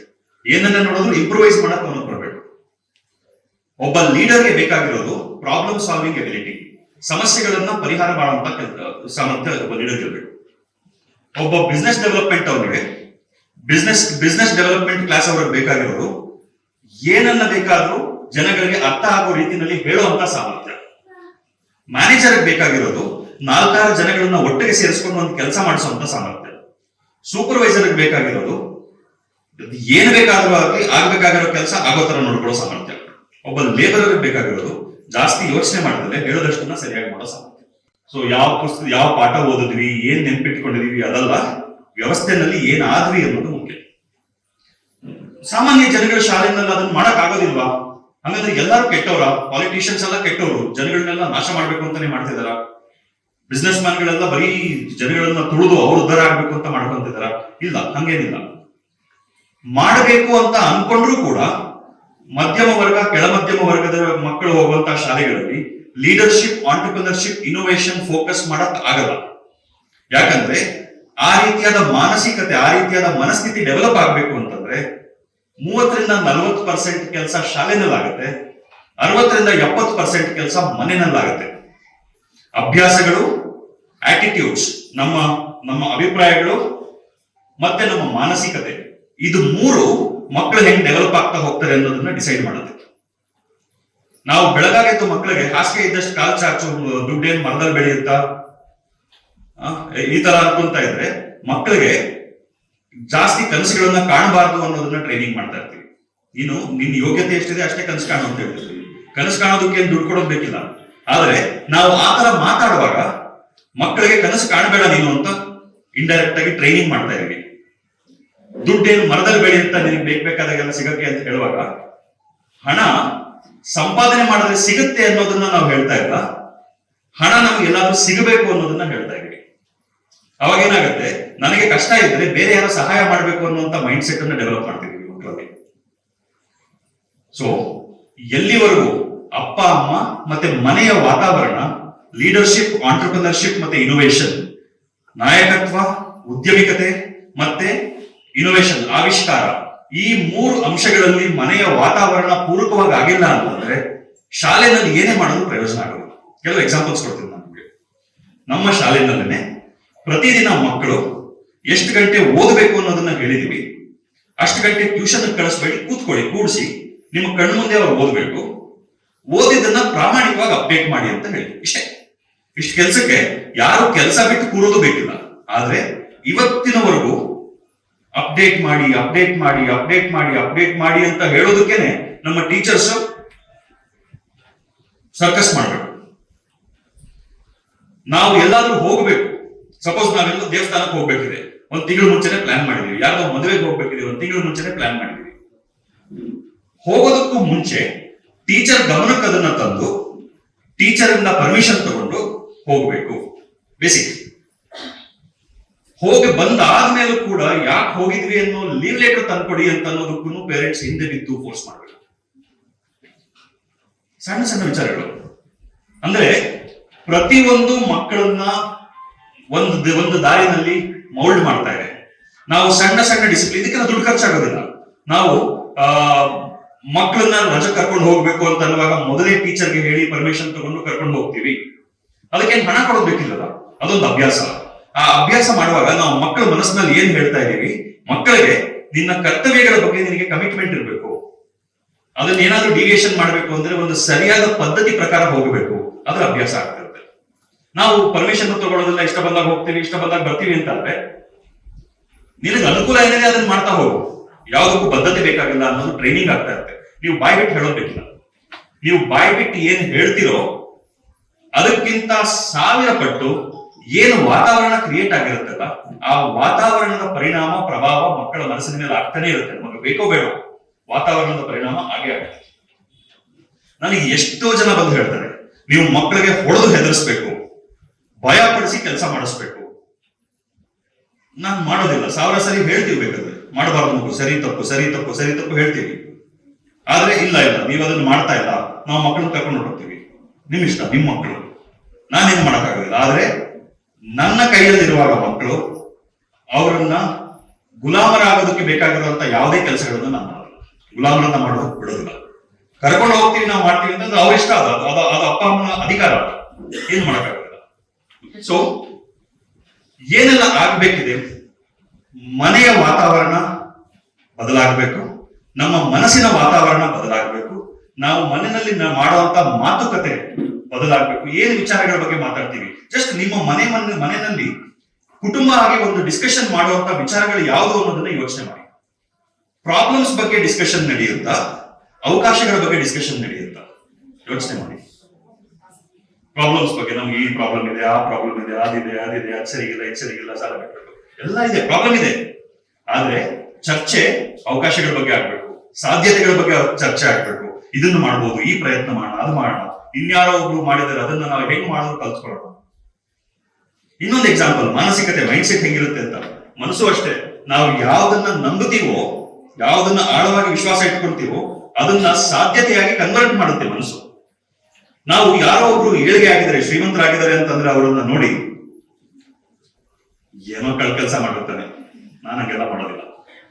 ಅವರ ಮನಸ್ಸಿಗೆ ಏನ್ ಟ್ರೈನಿಂಗ್ ಮಾಡ್ತಿರ್ತೀವಿ, ಶ್ರೀಮಂತರಾಗಬೇಕು ಅಂತಂದ್ರೆ ಕೆಲಸ ಮಾಡ್ಬೇಕು, ನಾನ್ ಕೆಲಸ ಮಾಡೋದಿಲ್ಲ, ಹಾಗಾಗಿ ನಾನು ಶ್ರೀಮಂತ ಆಗೋದಿಲ್ಲ. ಅದೇ ಸರಿ. ಅವಾಗ ಮನಸ್ಸು ಏನ್ ಮಾಡುತ್ತೆ, ಶ್ರೀಮಂತರಾಗೋದಕ್ಕೆ ಬೇಕಾಗಿರುವಂತ ಯಾವುದೇ ಅವಕಾಶ ಕಣ್ಮುಂದೆ ಬಂದಾಗ್ಲೂ ಬೇಡ ಇದು ಕೆಲಸ ಮಾಡಬೇಡ ಅಂತ ಅದು ತಪ್ಪಿಸುತ್ತೆ. ಮನಸ್ಸು ಆಟೋಮ್ಯಾಟಿಕ್ ಆಗಿ ಕೆಲಸ ಮಾಡುತ್ತೆ. ಮನಸ್ಸು ಹೆಂಗೆ ಕೆಲಸ ಮಾಡುತ್ತೋ ಅದ್ರ ಪ್ರಕಾರವೇ ನಮ್ಮ ಜೀವನ ನಡೆಯುತ್ತೆ. ಮನಸ್ಸನ್ನ ನಾವು ಕಂಟ್ರೋಲ್ ಮಾಡಕ್ಕಾಗೋದಿಲ್ಲ. ನಿರಂತರವಾಗಿ ನಮ್ಮ ವಿಚಾರಗಳು, ನಮ್ಮ ಆಚರಣೆ, ನಮ್ಮ ನಡವಳಿಕೆ ಇದೆಲ್ಲದನ್ನ ನಾವು ಸರಿ ಮಾಡ್ಕೊಳ್ತಾ ಹೋದ್ರೆ ಮನಸ್ಸನ್ನ ನಾವು ಟ್ರೈನಿಂಗ್ ಮಾಡ್ತಾ ಇರ್ತೀವಿ. ಸೊ ನಿಮ್ಗೆ ಅರ್ಥ ಆಗಿದ್ಯೋ ಅರ್ಥ ಆಗಿಲ್ವೋ, ಆದ್ರೆ ಏನು ವ್ಯವಸ್ಥೆ ಕಟ್ಟಿದೀವಿ ನನ್ನ ಶಾಲೆಯಲ್ಲಿ, ಈ ವ್ಯವಸ್ಥೆ ಪ್ರಪಂಚದ ಮಟ್ಟದಲ್ಲಿ ಆಸಕ್ತಿಯನ್ನು ಹುಟ್ಟಿಸ್ತಾ ಇದೆ. ನಿನ್ನೆ ನನ್ನ ಸ್ನೇಹಿತರೊಬ್ರು 15 ವರ್ಷ ಆದ್ಮೇಲೆ ಬಂದ್ರು. ಅವರು ಗೂಗಲ್ ಅಲ್ಲಿ ಕೆಲಸ ಮಾಡ್ತಾರೆ, ಗೂಗಲ್ ಅಲ್ಲಿ ಬಹಳ ದೊಡ್ಡ ಉದ್ಯೋಗದಲ್ಲಿದ್ದಾರೆ. ಬೆಳಗ್ಗೆ 10:30 ಸಾಯಂಕಾಲ 5:00ವರೆಗೂ ನನ್ನ ಜೊತೆ ಇತ್ತು. ವ್ಯವಸ್ಥೆ ಅರ್ಥ ಮಾಡ್ಕೊಳ್ತಾರೆ. ಇನ್ನೂ ಒಂದು 10% ಕೂಡ ಡಿಸ್ಕಸ್ ಮಾಡಕ್ಕಾಗಲಿಲ್ಲ. ವ್ಯವಸ್ಥೆ ಏನಿದೆ ಅದ್ರ ಬಗ್ಗೆ 10% ಕೂಡ ಡಿಸ್ಕಸ್ ಮಾಡಕ್ಕಾಗಲಿಲ್ಲ. ಬೆಳಗ್ಗೆ 10:30 ಸಂಜೆ 5:00ವರೆಗೂ ನನ್ನ ಜೊತೆಲೆ ಬೈಕಲ್ ಬಂದ್ರು. ಅವ್ರನ್ನ ಬೈಕಲ್ಲಿ ಮೆಟ್ರೋ ಸ್ಟೇಷನ್ ಕೂಡ ಡ್ರಾಪ್ ಮಾಡಿದೆ. ಆ ದಾರಿನೂ ಸೇರಿಸಿ 6:15ವರೆಗೂ 10% ಡಿಸ್ಕಷನ್ ಆಗ್ತದೆ. ಅಂದ್ರೆ ನಾನು ಹೇಳಿದ್ದನ್ನ ಎಕ್ಸ್ಪ್ಲೇನ್ ಮಾಡದಲ್ಲೇ ಕೂಡ ಅರ್ಥ ಮಾಡ್ಕೊಳ್ಳುವಂತ ಸಾಮರ್ಥ್ಯ ಇರುವಂತವ್ರು. ಸಿಇಟಿ ನಲ್ಲಿ 10ನೇ ರ್ಯಾಂಕ್ ತಗೊಂಡಿದ್ದವರು, ಗೂಗಲ್ ಅಲ್ಲಿ ಟಾಪ್ ಮ್ಯಾನೇಜ್ಮೆಂಟ್ ಅಲ್ಲಿ ಇದ್ದಾರೆ, ಟಾಪ್ ಮ್ಯಾನೇಜರಿಯಲ್ ಪೊಸಿಷನ್ ಅಲ್ಲಿ ಇದ್ದಾರೆ. ಎಕ್ಸ್ಪ್ಲೈನ್ ಮಾಡೋದು ಬೇಕಿಲ್ಲ, ಹೇಳಿದ್ರೆ ಸಾಕು ಅರ್ಥ ಆಗುವಂತವ್ರಿಗೆ ಹೇಳ್ತಾನು ಬೆಳಗ್ಗೆಯಿಂದ ಸಂಜೆವರೆಗೂ ಒಂದು 10% ಕೂಡ ಹೇಳಕ್ಕಾಗಿಲ್ಲ. ಅಂದ್ರೆ ಅಷ್ಟು ವ್ಯವಸ್ಥೆ ಇನ್ನ 10, 15, 20 ವರ್ಷಗಳಲ್ಲಿ ತುಂಬಾ ದೊಡ್ಡ ಮಟ್ಟದ ಪರಿಣಾಮ ಬೀರಕ್ ಶಕ್ತಿ ಇರುವಂತ ವ್ಯವಸ್ಥೆ. ಏನೆಲ್ಲ ಮಾಡಬೇಕು ಅಂತ ಹೇಳ್ತಿದೀವಿ ಅದನ್ನಷ್ಟೇ ಸರಿಯಾಗಿ ಪ್ರಾಮಾಣಿಕವಾಗಿ ಮಾಡ್ತಾ ಹೋದ್ರೆ ಮಕ್ಕಳ ಬೆಳವಣಿಗೆ ನಮ್ಗೆ ಗೊತ್ತಿಲ್ಲದೆ ಬದಲಾಗ್ತಾ ಹೋಗುತ್ತೆ. ಆದ್ರೆ ಬಿಗ್ಗೆಸ್ಟ್ ಚಾಲೆಂಜ್, ದೊಡ್ಡ ತೊಡಕು ಏನು, ಪೇರೆಂಟ್ಸ್. ಪೇರೆಂಟ್ಸ್ ಕನ್ವಿನ್ಸ್ ಆಗದೇನೆ ಏನನ್ನ ಮಾಡೋದಕ್ಕೂ ಒಪ್ಪೋದಿಲ್ಲ. ಪೇರೆಂಟ್ಸ್ ನ ಕನ್ವಿನ್ಸ್ ಮಾಡೋದಕ್ಕೆ ಅವ್ರು ಅದನ್ನ ಅರ್ಥ ಮಾಡ್ಕೊಳ್ಳೋದಕ್ಕೆ ಟೈಮ್ ಕೊಡೋದಿಲ್ಲ. ಟೈಮ್ ಕೊಡೋದ ಹೊರತು ಪೇರೆಂಟ್ಸ್ ಇದರಲ್ಲಿ ಪಾರ್ಟಿಸಿಪೇಟ್ ಮಾಡೋದ ಹೊರತು ಸಾಧ್ಯತೆ ಇಲ್ಲ. ಬದಲಾವಣೆಗೆ ಅವಕಾಶಗಳು ತುಂಬಾ ಕಡಿಮೆ ಆಗಿದೆ. ಒಂದು ಕಬ್ಬಣ ಇದೆ, ಆ ಕಬ್ಬಣದಿಂದ ಒಂದು ಶಿಲೆಯನ್ನ ಮಾಡಬಹುದು ನಾವು. ಆ ಕಬ್ಬಣದಿಂದ ಶಿಲೆ ಮಾಡಬೇಕು ಅಂತಂದ್ರೆ ಮೊದಲು ಮಾಡ್ಬೇಕಾಗಿರೋ ಕೆಲಸ ಏನು? ಕಬ್ಬಣನ ಕಾಯಿಸ್ಬೇಕು, ಕಬ್ಬಣನ ಕರಗಿಸ್ಬೇಕು. ಕಬ್ಬಣನ ಕರಗಿಸಿ ಅದಕ್ಕೆ ಬೇಕಾಗಿರುವಂತ ಮೋಲ್ಡ್ ಒಳಗೆ ಹಾಕಿದ್ರೆ ಆ ಕಬ್ಬಣ ಶಿಲೆ ಆಗುತ್ತೆ. ಆದ್ರೆ ಒಂದ್ ಕಡೆಯಿಂದ ಕಬ್ಬಣನ ಕಾಯಿಸೋದಕ್ಕೆ ಬೆಂಕಿ ಹಾಕ್ತಾ ಇನ್ನೊಂದು ಕಡೆಯಿಂದ ನೀರು ಸುರಿತಾ ಇದ್ರೆ ಏನಪ್ಪಾ ನೀನು ದೊಡ್ಡ ಅಕ್ಕಸಾಲಿಗ ಅಂತ ಹೇಳ್ತೀಯ, ನೀನೇನೋ ದೊಡ್ಡ ಶಿಲೆ ಮಾಡ್ತೀನಿ ಅಂತ ಹೇಳ್ತೀಯ, ನಿನ್ನ ಕಬ್ಬಣ ಹಂಗೆ ಇದೆ ಅಂತ ಅನ್ನಕ್ಕಾಗಲ್ಲ. ನೀರ್ ಯಾವುದು, ಬೆಂಕಿ ಯಾವುದು, ಏನ್ ಮಾಡಿದ್ರೆ ಕಬ್ಬಣ ಕರಗುತ್ತೆ, ಏನ್ ಮಾಡಿದ್ರೆ ಬೆಂಕಿ ಆರುತ್ತೆ, ಈ ವಿಚಾರ ಹೇಳ್ತೇವೆ. ಸೊ ಇಷ್ಟು ಬ್ಯಾಕ್ ಗ್ರೌಂಡ್ ನಿಮಗೆ ಗೊತ್ತಿರಲಿ. ನಮಗೆ ಏನ್ ಕಾಣಿಸ್ತಾ ಇದೆಯೋ ಅದರ ಸತ್ಯ ಬೇರೆ ಇದೆ. ನಮ್ಮ ದೇಶದಲ್ಲಿ ಎಲ್ಲರಿಗೂ ಶಿಕ್ಷಣಕ್ಕೆ ಅವಕಾಶ ಇದೆ. Everybody gets access to education. ಆದ್ರೆ ಎಲ್ಲರ ಶಿಕ್ಷಣದ ಉದ್ದೇಶ, ಶಿಕ್ಷಣದ ವ್ಯವಸ್ಥೆಯನ್ನ ನಿರ್ಧಾರ ಮಾಡಿರೋರಿಗೆ ಒಂದೇ ಅಲ್ಲ. ಎಲ್ಲರಿಗೂ ನಮ್ಮ ಉಪಯೋಗ ಆಗ್ತಿದೆ ಅಂತ ಅನ್ನಿಸ್ಬೇಕು. ಆದ್ರೆ ಎಷ್ಟು ಉಪಯೋಗ ಆಗ್ಬೇಕು ಅಷ್ಟೇ ಉಪಯೋಗ ಆದಾಗ ನೀವು ಉಪಯೋಗ ಕೇಳೋದಕ್ಕೆ ಹೋಗ್ತಿರಲ್ಲ, ಅವರ ಇಂಪಾರ್ಟೆನ್ಸ್ ಜಾಸ್ತಿ ಆಗುತ್ತೆ. ಎಲ್ಲರಿಗೂ ಊಟ ಸಿಗಲೇಬೇಕು ಅಂತಿದ್ದಾಗ ನಾನು ಯಾರಿಗೂ ಊಟ ಕೊಡೋದಿಲ್ಲ. ಕೇಳಿದವ್ರಿಗೆ ಮಾತ್ರ ಹೊಟ್ಟೆ ತುಂಬಾ ಊಟ ಕೊಡ್ತೀನಿ. ಕೇಳಿದವ್ರಿಗೆ ಮಾತ್ರ ಹೊಟ್ಟೆ ತುಂಬಾ ಊಟ ಕೊಟ್ಬಿಟ್ಟು ಅವ್ರಿಗೆ ಊರಲ್ಲೆಲ್ಲ ಹೋಗಿ ಊಟ ಕೊಟ್ರು ಅಂತ ಹೇಳ್ಕೊಂಬ ಅಂತ ಹೇಳ್ತೀನಿ.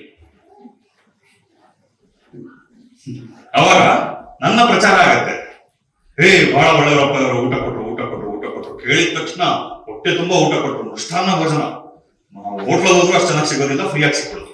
ಆದ್ರೆ ಪ್ರತಿದಿನ ಎಲ್ಲರಿಗೂ ಸಿಗಲೇಬೇಕಿದ್ದು ಊಟ, ಎಲ್ಲರಿಗೂ ಸಿಗಬೇಕಾಗಿರೋದನ್ನ ಸ್ವಾಭಾವಿಕವಾಗಿ ಸಿಗೋ ಹಾಗೆ ಮಾಡ್ಬಿಟ್ರೆ ನೀವು ನನ್ನ ಹತ್ರ ಯಾಕೆ ಬರ್ತೀರ? ನಾನೇನು ಹೇಳ್ದಲ್ಲೇ ಏನ್ ಹೇಳ್ಬೇಕಾಗಿದೆಯೋ ಅದನ್ನ ಹೇಳಿದೀನಿ. ಸೊ ಈಗ ಸ್ಪೆಸಿಫಿಕ್ ಡೀಟೇಲ್ಸ್ ಇಷ್ಟನ್ನ ನೀವು ನೆನ್ಪಿಟ್ಕೊಳ್ಳಿ. ಫ್ರೀ ಎಜುಕೇಶನ್ ಮಾಡಬೇಕಾಗಿರುವಂತ ಉದ್ದೇಶ ನಿಮಗೆ ಫೈನಾನ್ಷಿಯಲಿ ಕಷ್ಟ ಇರಬಹುದು, ಅದಕ್ಕಲ್ಲ. ಅದನ್ನ ಸರಿ ಮಾಡ್ಕೊಳ್ಳುವಂತ ಜವಾಬ್ದಾರಿ ನಿಮ್ದು. ಆದ್ರೆ ಫ್ರೀ ಎಜುಕೇಶನ್ ಮಾಡಬೇಕಾಗಿರುವಂತ ಉದ್ದೇಶ ನನಗೆ ನನ್ನ ದೇಶದ ಬಗ್ಗೆ ಇರೋ ಬದ್ಧತೆ. ದೇಶಕ್ಕೆ ಒಳ್ಳೇದಾಗಬೇಕು, ಎಲ್ಲರೂ ಸುಖವಾಗಿರ್ಬೇಕು ದೇಶದಲ್ಲಿ ಅಂತಂದ್ರೆ ಎಲ್ಲರಿಗೂ ವಿದ್ಯೆಯ ಅವಕಾಶ ಸಮಾನವಾಗಿ ಸಿಗ್ಬೇಕು. ಶಾಲೆಗೆ ಹೋಗುವ ಅವಕಾಶ ಸಿಕ್ಕಿದ್ರೆ ವಿದ್ಯೆಗೆ ಅವಕಾಶ ಸಿಕ್ಕದ ಹಾಗಲ್ಲ.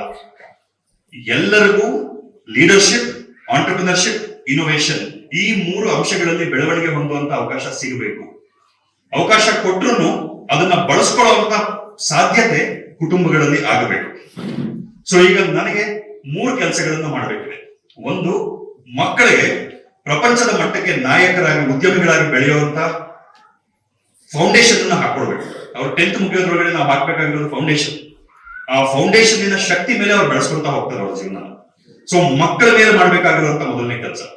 ಎರಡನೇದು, ಸಹಾಯದ ಅವಶ್ಯಕತೆ ಇಲ್ಲದ ರೀತಿಯಲ್ಲಿ ನಮ್ಮ ಮಕ್ಕಳ ಕುಟುಂಬಗಳು, ನಮ್ಮ ರಿಬಿಲ್ಡ್ ಇಂಡಿಯಾ ಕುಟುಂಬ ಬೆಳಿಬೇಕು. ಮತ್ತೆ ಬೆಳೆದು ಮತ್ತೆ ಅವಶ್ಯಕತೆ ಇರುವಂತವರಿಗೆ ಅವರ ಪರಿಸ್ಥಿತಿಯೆಲ್ಲ ಸುಧಾರಿಸಿದ ಮೇಲೆ ಸಹಾಯ ಮಾಡುವಂತ ಮಟ್ಟಕ್ಕೆ ಆಗಬೇಕು. ಮೂರನೇದು, ಸಣ್ಣ ಸಣ್ಣ ಉದ್ಯಮಗಳು ಸೃಷ್ಟಿಯಾಗಬೇಕು. ಹೆಚ್ಚು ಎಷ್ಟು ಸಣ್ಣ ಉದ್ಯಮಗಳು ಸೃಷ್ಟಿಯಾಗುತ್ತೋ ಅವಾಗ ಹೆಚ್ಚು ಜನಗಳು ತಾವು ಮಾಡೋ ಕೆಲಸದಿಂದ ಬರುವಂತ ಲಾಭದ ಭಾಗಿದಾರಿಗಳಾಗ್ತಾರೆ. ಸಂಬಳದ ಮೇಲೆ ಅವಲಂಬಿತರಾಗಿರುವಂತಹ ಜನಗಳ ಸಂಖ್ಯೆ ಕಡಿಮೆ ಆಗಬೇಕು. ಲಾಭದಲ್ಲಿ ಭಾಗಿದಾರಿಗಳಾಗಿರುವಂತಹ ಜನಸಂಖ್ಯೆ ಜಾಸ್ತಿ ಆಗಬೇಕು. ಒಂದೇ ಕಂಪನಿ 10,000 ಕೋಟಿ ಬೆಲೆ ಮಾಡುವಷ್ಟು ದೊಡ್ಡ ಕಂಪನಿ ಆದ್ರೆ ಸಮಾಜಕ್ಕೆ ಉಪಯೋಗ ಇಲ್ಲ. ಆ 10,000 ಕೋಟಿ ಬೆಲೆ ಬಾಳುವಂತ ಕಂಪನಿನಲ್ಲಿ 10,000 ಜನ 1 ಕೋಟಿ ರೂಪಾಯಿಯಷ್ಟು ವರ್ತ್ ಬಂತು ಅಂತಂದ್ರೆ ಅವಾಗ ದೇಶಕ್ಕೆ ಉಪಯೋಗ ಆಗಬೇಕು ಅಂತಂದ್ರೆ ಹೆಚ್ಚು ಜನಗಳು ಸಣ್ಣ ಉದ್ಯಮಗಳಿಂದ ಮೇಲ್ ಬರಬೇಕು ಫೈನಾನ್ಷಿಯಲ್. ಇದು ಎಲ್ಲದನ್ನ ಶಾಲೆಯನ್ನ ಕೇಂದ್ರವಾಗಿ ಇಟ್ಕೊಂಡು ಮಾಡಬೇಕು. ಸೊ ರಿಬಿಲ್ಡ್ ಇಂಡಿಯಾ ವ್ಯವಸ್ಥೆನಲ್ಲಿ ಶಾಲೆ ಅನ್ನೋದು ಕೇವಲ ಪುಸ್ತಕದಲ್ಲಿರುವಂತಹ ಪಾಠ ಹೇಳುವಂತಹ ಜಾಗ ಅಲ್ಲ, ಸಂಪೂರ್ಣ ಸಮಾಜ ನಿರ್ಮಾಣದ ಶಕ್ತಿ ಕೇಂದ್ರ ಆಗಬೇಕು. ಆ ಸಂಪೂರ್ಣ ಸಮಾಜ ನಿರ್ಮಾಣದ ಶಕ್ತಿ ಕೇಂದ್ರವನ್ನಾಗಿ ಮಾಡಬೇಕು ಒಂದು ಶಾಲೆನ ಅಂತಂದ್ರೆ ಒಬ್ಬನಿಂದ ಆಗೋದಿಲ್ಲ, ಸಮಾಜ ಅದ್ರ ಜೊತೆಗಿರ್ಬೇಕು. ನನಗಿರುವಂತಹ ಸಮಾಜ ಯಾವುದು? ಊರಲ್ಲಿರೋಲ್ಲ ನನ್ನ ಸಮಾಜ ಆಗೋದಿಲ್ಲ. ಈಗ ನನ್ನ ಮಕ್ಕಳ ಅಷ್ಟು ನಾವಿಷ್ಟು ಜನ ಸೇರಿ ಕೆಲಸ ಮಾಡಿದಾಗ ನಮ್ಮ ಮಕ್ಕಳ ವಿದ್ಯಾಭ್ಯಾಸ ಕೂಡ ಫ್ರೀ ಆಗುತ್ತೆ, ಸಮಾಜಕ್ಕೂ ಒಳ್ಳೇದಾಗುತ್ತೆ. ನಾವೇನು ಸಮಾಜದಿಂದ ಬರೀ ಈ ಸಹಾಯ ತಗೊಳ್ತಿದೀವಿ ಅಂತ ಆಗೋದಿಲ್ಲ, ಸಮಾಜಕ್ಕೆ ನಮ್ಮಿಂದ ಕಾಂಟ್ರಿಬ್ಯೂಷನ್ ಕೂಡ ಇರುತ್ತೆ. ಹಣದಲ್ಲಿ ನಮಗೆ ಕೊರತೆ ಇರ್ಬೋದು, ಹಣದಲ್ಲಿ ನಮಗೆ ಇವತ್ತು ಕಷ್ಟ ಇರ್ಬೋದು, ಆದ್ರೆ ದೇಶದ ಬಗ್ಗೆ ನಮ್ಮ ಬದ್ಧತೆನಲ್ಲಿ ಯಾವುದೇ ಕೊರತೆ ಇಲ್ಲ ಅನ್ನೋದನ್ನು ನಾವು ತೋರಿಸ್ಬೇಕು. ಸೊ ಈಗ ಸ್ಪೆಸಿಫಿಕ್ ಡೀಟೇಲ್ಸ್ ಅನ್ನ ಹೇಳ್ಬಿಡ್ತೀನಿ. ಏನು ಪ್ರೋಗ್ರಾಮ್, ಏನು, ಹೇಗಾಗುತ್ತೆ, ಕಂಡೀಷನ್ಸ್ ಏನು. ಸಿಂಪಲ್. ಮೊದಲನೇದು, ಸಂಪೂರ್ಣವಾಗಿ ಟ್ರಾನ್ಸ್ಪೋರ್ಟೇಷನ್ ಒಂದು ಬಿಟ್ಟು ಯಾರಾದ್ರೂ ಟ್ರಾನ್ಸ್ಪೋರ್ಟೇಷನ್ ಅನ್ನ ಬಳಸ್ಕೊಳ್ಬೇಕು ಅಂತಂದ್ರೆ ಅದರ ಖರ್ಚುಗಳಿಗೆ ಏನಿದೆ ಅದನ್ನ ಟ್ರಾನ್ಸ್ಪೋರ್ಟೇಷನ್ ಕಾಸ್ಟ್ ಪೇ ಮಾಡಬೇಕಾಗುತ್ತೆ. ಯಾರೆಲ್ಲ ಫ್ರೀ ಪ್ರೋಗ್ರಾಮ್ಗೆ ಎಲಿಜಿಬಲ್ ಆಗ್ತಾರೆ, ಈಗ ಮೊನ್ನೆ ನೀವು ಇಂಟ್ರೆಸ್ಟ್ ಇದೆ ಅಂತ ಒಂದು ಎಕ್ಸ್ಪ್ರೆಷನ್ ಆಫ್ ಇಂಟ್ರೆಸ್ಟ್ ಫಾರ್ಮ್ ಅಲ್ಲಿ ಸೈನ್ ಮಾಡಿದ್ರಿ. ಇವತ್ತು ಇಲ್ಲಿಗೆ ಬಂದಿದ್ದೀರಾ, ಬಂದಿರೋರೆಲ್ಲ ಸೈನ್ ಮಾಡಿದ್ದೀರಾ. ಹಾಗಾಗಿ ಯಾರೆಲ್ಲ ಬಂದಿದ್ದಾರೆ ಅಂತ ಆಯ್ತು. ಸ್ಟೇಜ್ 2 ಏನೆಲ್ಲ ಹೇಳ್ತಿದ್ದೀನಿ ಡಾಕ್ಯುಮೆಂಟ್ ಆಗ್ತಾ ಇದೆ. ಸೊ ಆಮೇಲೆ ನೀವು ಇದನ್ನ ಹೇಳಿರ್ಲಿಲ್ಲ, ಅದನ್ನ ಹೇಳಿರ್ಲಿಲ್ಲ, ಈ ತರ ನಮ್ಗೆ ಗೊತ್ತಿರಲಿಲ್ಲ, ಅದು ಅರ್ಥ ಆಗ್ಲಿಲ್ಲ ಅಂತೆಲ್ಲ ಹೇಳೋದಿಲ್ಲ, ಡಾಕ್ಯುಮೆಂಟ್ ಆಗಿರುತ್ತೆ.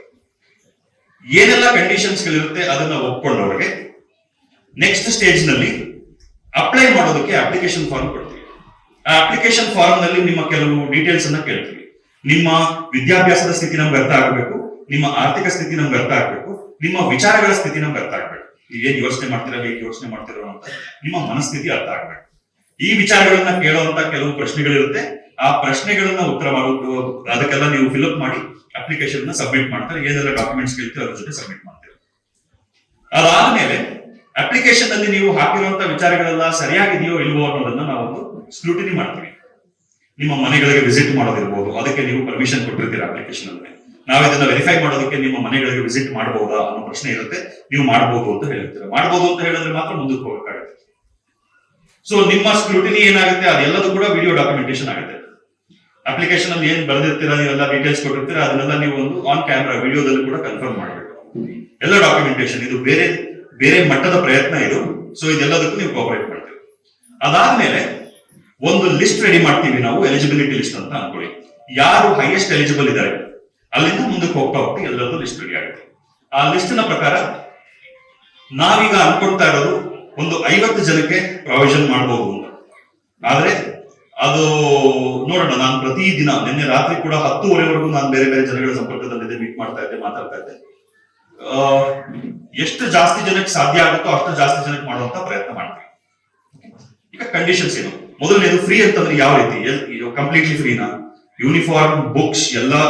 ಇವಾಗ ನೀವು ಏನ್ ಫೀಸ್ ಪೇ ಮಾಡ್ತಿದ್ದೀರಾ ಅದರಲ್ಲಿ ಟ್ರಾನ್ಸ್ಪೋರ್ಟೇಷನ್ ಬಿಟ್ಟು ಮಿಕ್ಕಿದ ಎಲ್ಲ ಅಂಶಗಳು ಫ್ರೀ ಆಗುತ್ತೆ. ಎಲ್ಲಿವರೆಗೂ? ನರ್ಸರಿಯಿಂದ 10th ಸ್ಟ್ಯಾಂಡರ್ಡ್ ವರೆಗೂ. ನರ್ಸರಿಯಿಂದ 10th ಸ್ಟ್ಯಾಂಡರ್ಡ್ ವರೆಗೂ ಕಂಪ್ಲೀಟ್ ಎಜುಕೇಶನ್ ಫ್ರೀ ಆಗುತ್ತೆ. ಈಗ ಆಲ್ರೆಡಿ ನಾವೊಂದು ಸ್ಕಾಲರ್ಶಿಪ್ ಗ್ರಾಂಟ್ ಪ್ರೋಗ್ರಾಮ್ ನಡೀತಾ ಇದೆಯಲ್ಲ, ಈಗ ಮಕ್ಕಳಿಗೆ ಪ್ರತಿ ವರ್ಷ 50,000 ರೂಪಾಯಿ ಹೈಯರ್ ಎಜುಕೇಶನ್, ಅವರ ಉನ್ನತ ವಿದ್ಯಾಭ್ಯಾಸಕ್ಕೆ ಬೇಕಾಗಿರುವಂತ ಫಂಡ್ ಅನ್ನ ಅವರು ಸಂಪಾದನೆ ಮಾಡೋದಕ್ಕೆ ಗ್ರಾಂಟ್ ಪ್ರೋಗ್ರಾಮ್ ಇದೆ. ಆ ಗ್ರಾಂಟ್ ಪ್ರೋಗ್ರಾಮ್ ಏನಾಗುತ್ತೆ, ಅದು ಮುಂದುವರಿಯುತ್ತೆ. ಇವಾಗ ನಾವು ಪ್ರೊವೈಡ್ ಮಾಡ್ತಾ ಇರುವಂತಹ ಸಪೋರ್ಟ್ ನಿಮ್ಮ ಇವತ್ತಿನ ಖರ್ಚುಗಳನ್ನ ಕಡಿಮೆ ಮಾಡೋದು, ನಿಮ್ಮ ಮಕ್ಕಳ 10ನೇ ತರಗತಿವರೆಗೂ ಆಗುವಂತ ವಿದ್ಯಾಭ್ಯಾಸದ ಖರ್ಚನ್ನ 0 ಮಾಡೋದಕ್ಕೆ. ಆ 10 ವರ್ಷದಲ್ಲಿ ಮಕ್ಕಳ ಜೊತೆಗೆ ಕುಟುಂಬಗಳು ಕೂಡ ಬೆಳೀತಾ ಹೋಗ್ಬೇಕು. ಆರ್ಥಿಕವಾಗಿ, ಸಾಮಾಜಿಕವಾಗಿ, ತಿಳುವಳಿಕೆ ವಿಚಾರದಲ್ಲಿ ಎಲ್ಲದರಲ್ಲೂ ಬೆಳಿಬೇಕು. ಜೀವನದಲ್ಲಿ ನೀವು ಬೆಳೀರಿ, 100 ಕೋಟಿ ಸಂಪಾದನೆ ಮಾಡಿ, ಏನ್ ತೊಂದರೆ ಇಲ್ಲ, ಡೂ ಇಟ್. ಆದ್ರೆ ಬೆಳಿಬೇಕು, ನಿರಂತರವಾಗಿ ಬೆಳೀತಾ ಹೋಗ್ಬೇಕಲ್ಲ. ಬೆಳವಣಿಗೆ ಜೀವನದ ಸ್ವಾಭಾವಿಕ ಲಕ್ಷಣ. ಬೆಳವಣಿಗೆ ನಿಂತೋಗ್ಬಿಟ್ಟಿದ್ರೆ ಜೀವನ ನಮ್ಮಲ್ಲಿ ಆ ಒಂದು ಶಕ್ತಿ ಕಡಿಮೆ ಆಗಿದೆ ಅಂತ. ಸೊ ಇದೊಂದು ಫ್ರೀ ಅಂದ್ರೆ ಕಂಪ್ಲೀಟ್ಲಿ ಫ್ರೀ ಎಕ್ಸೆಪ್ಟ್ ಟ್ರಾನ್ಸ್ಪೋರ್ಟೇಷನ್. ಮತ್ತೆ ಹೇಳ್ತಿದ್ದೀನಿ. ಕಂಡೀಷನ್ಸ್ ಇದೆ. ಏನ್ ಕಂಡೀಷನ್ಸ್? ನಾನೀಗೆಲ್ಲ ಹೇಳಿದೆ.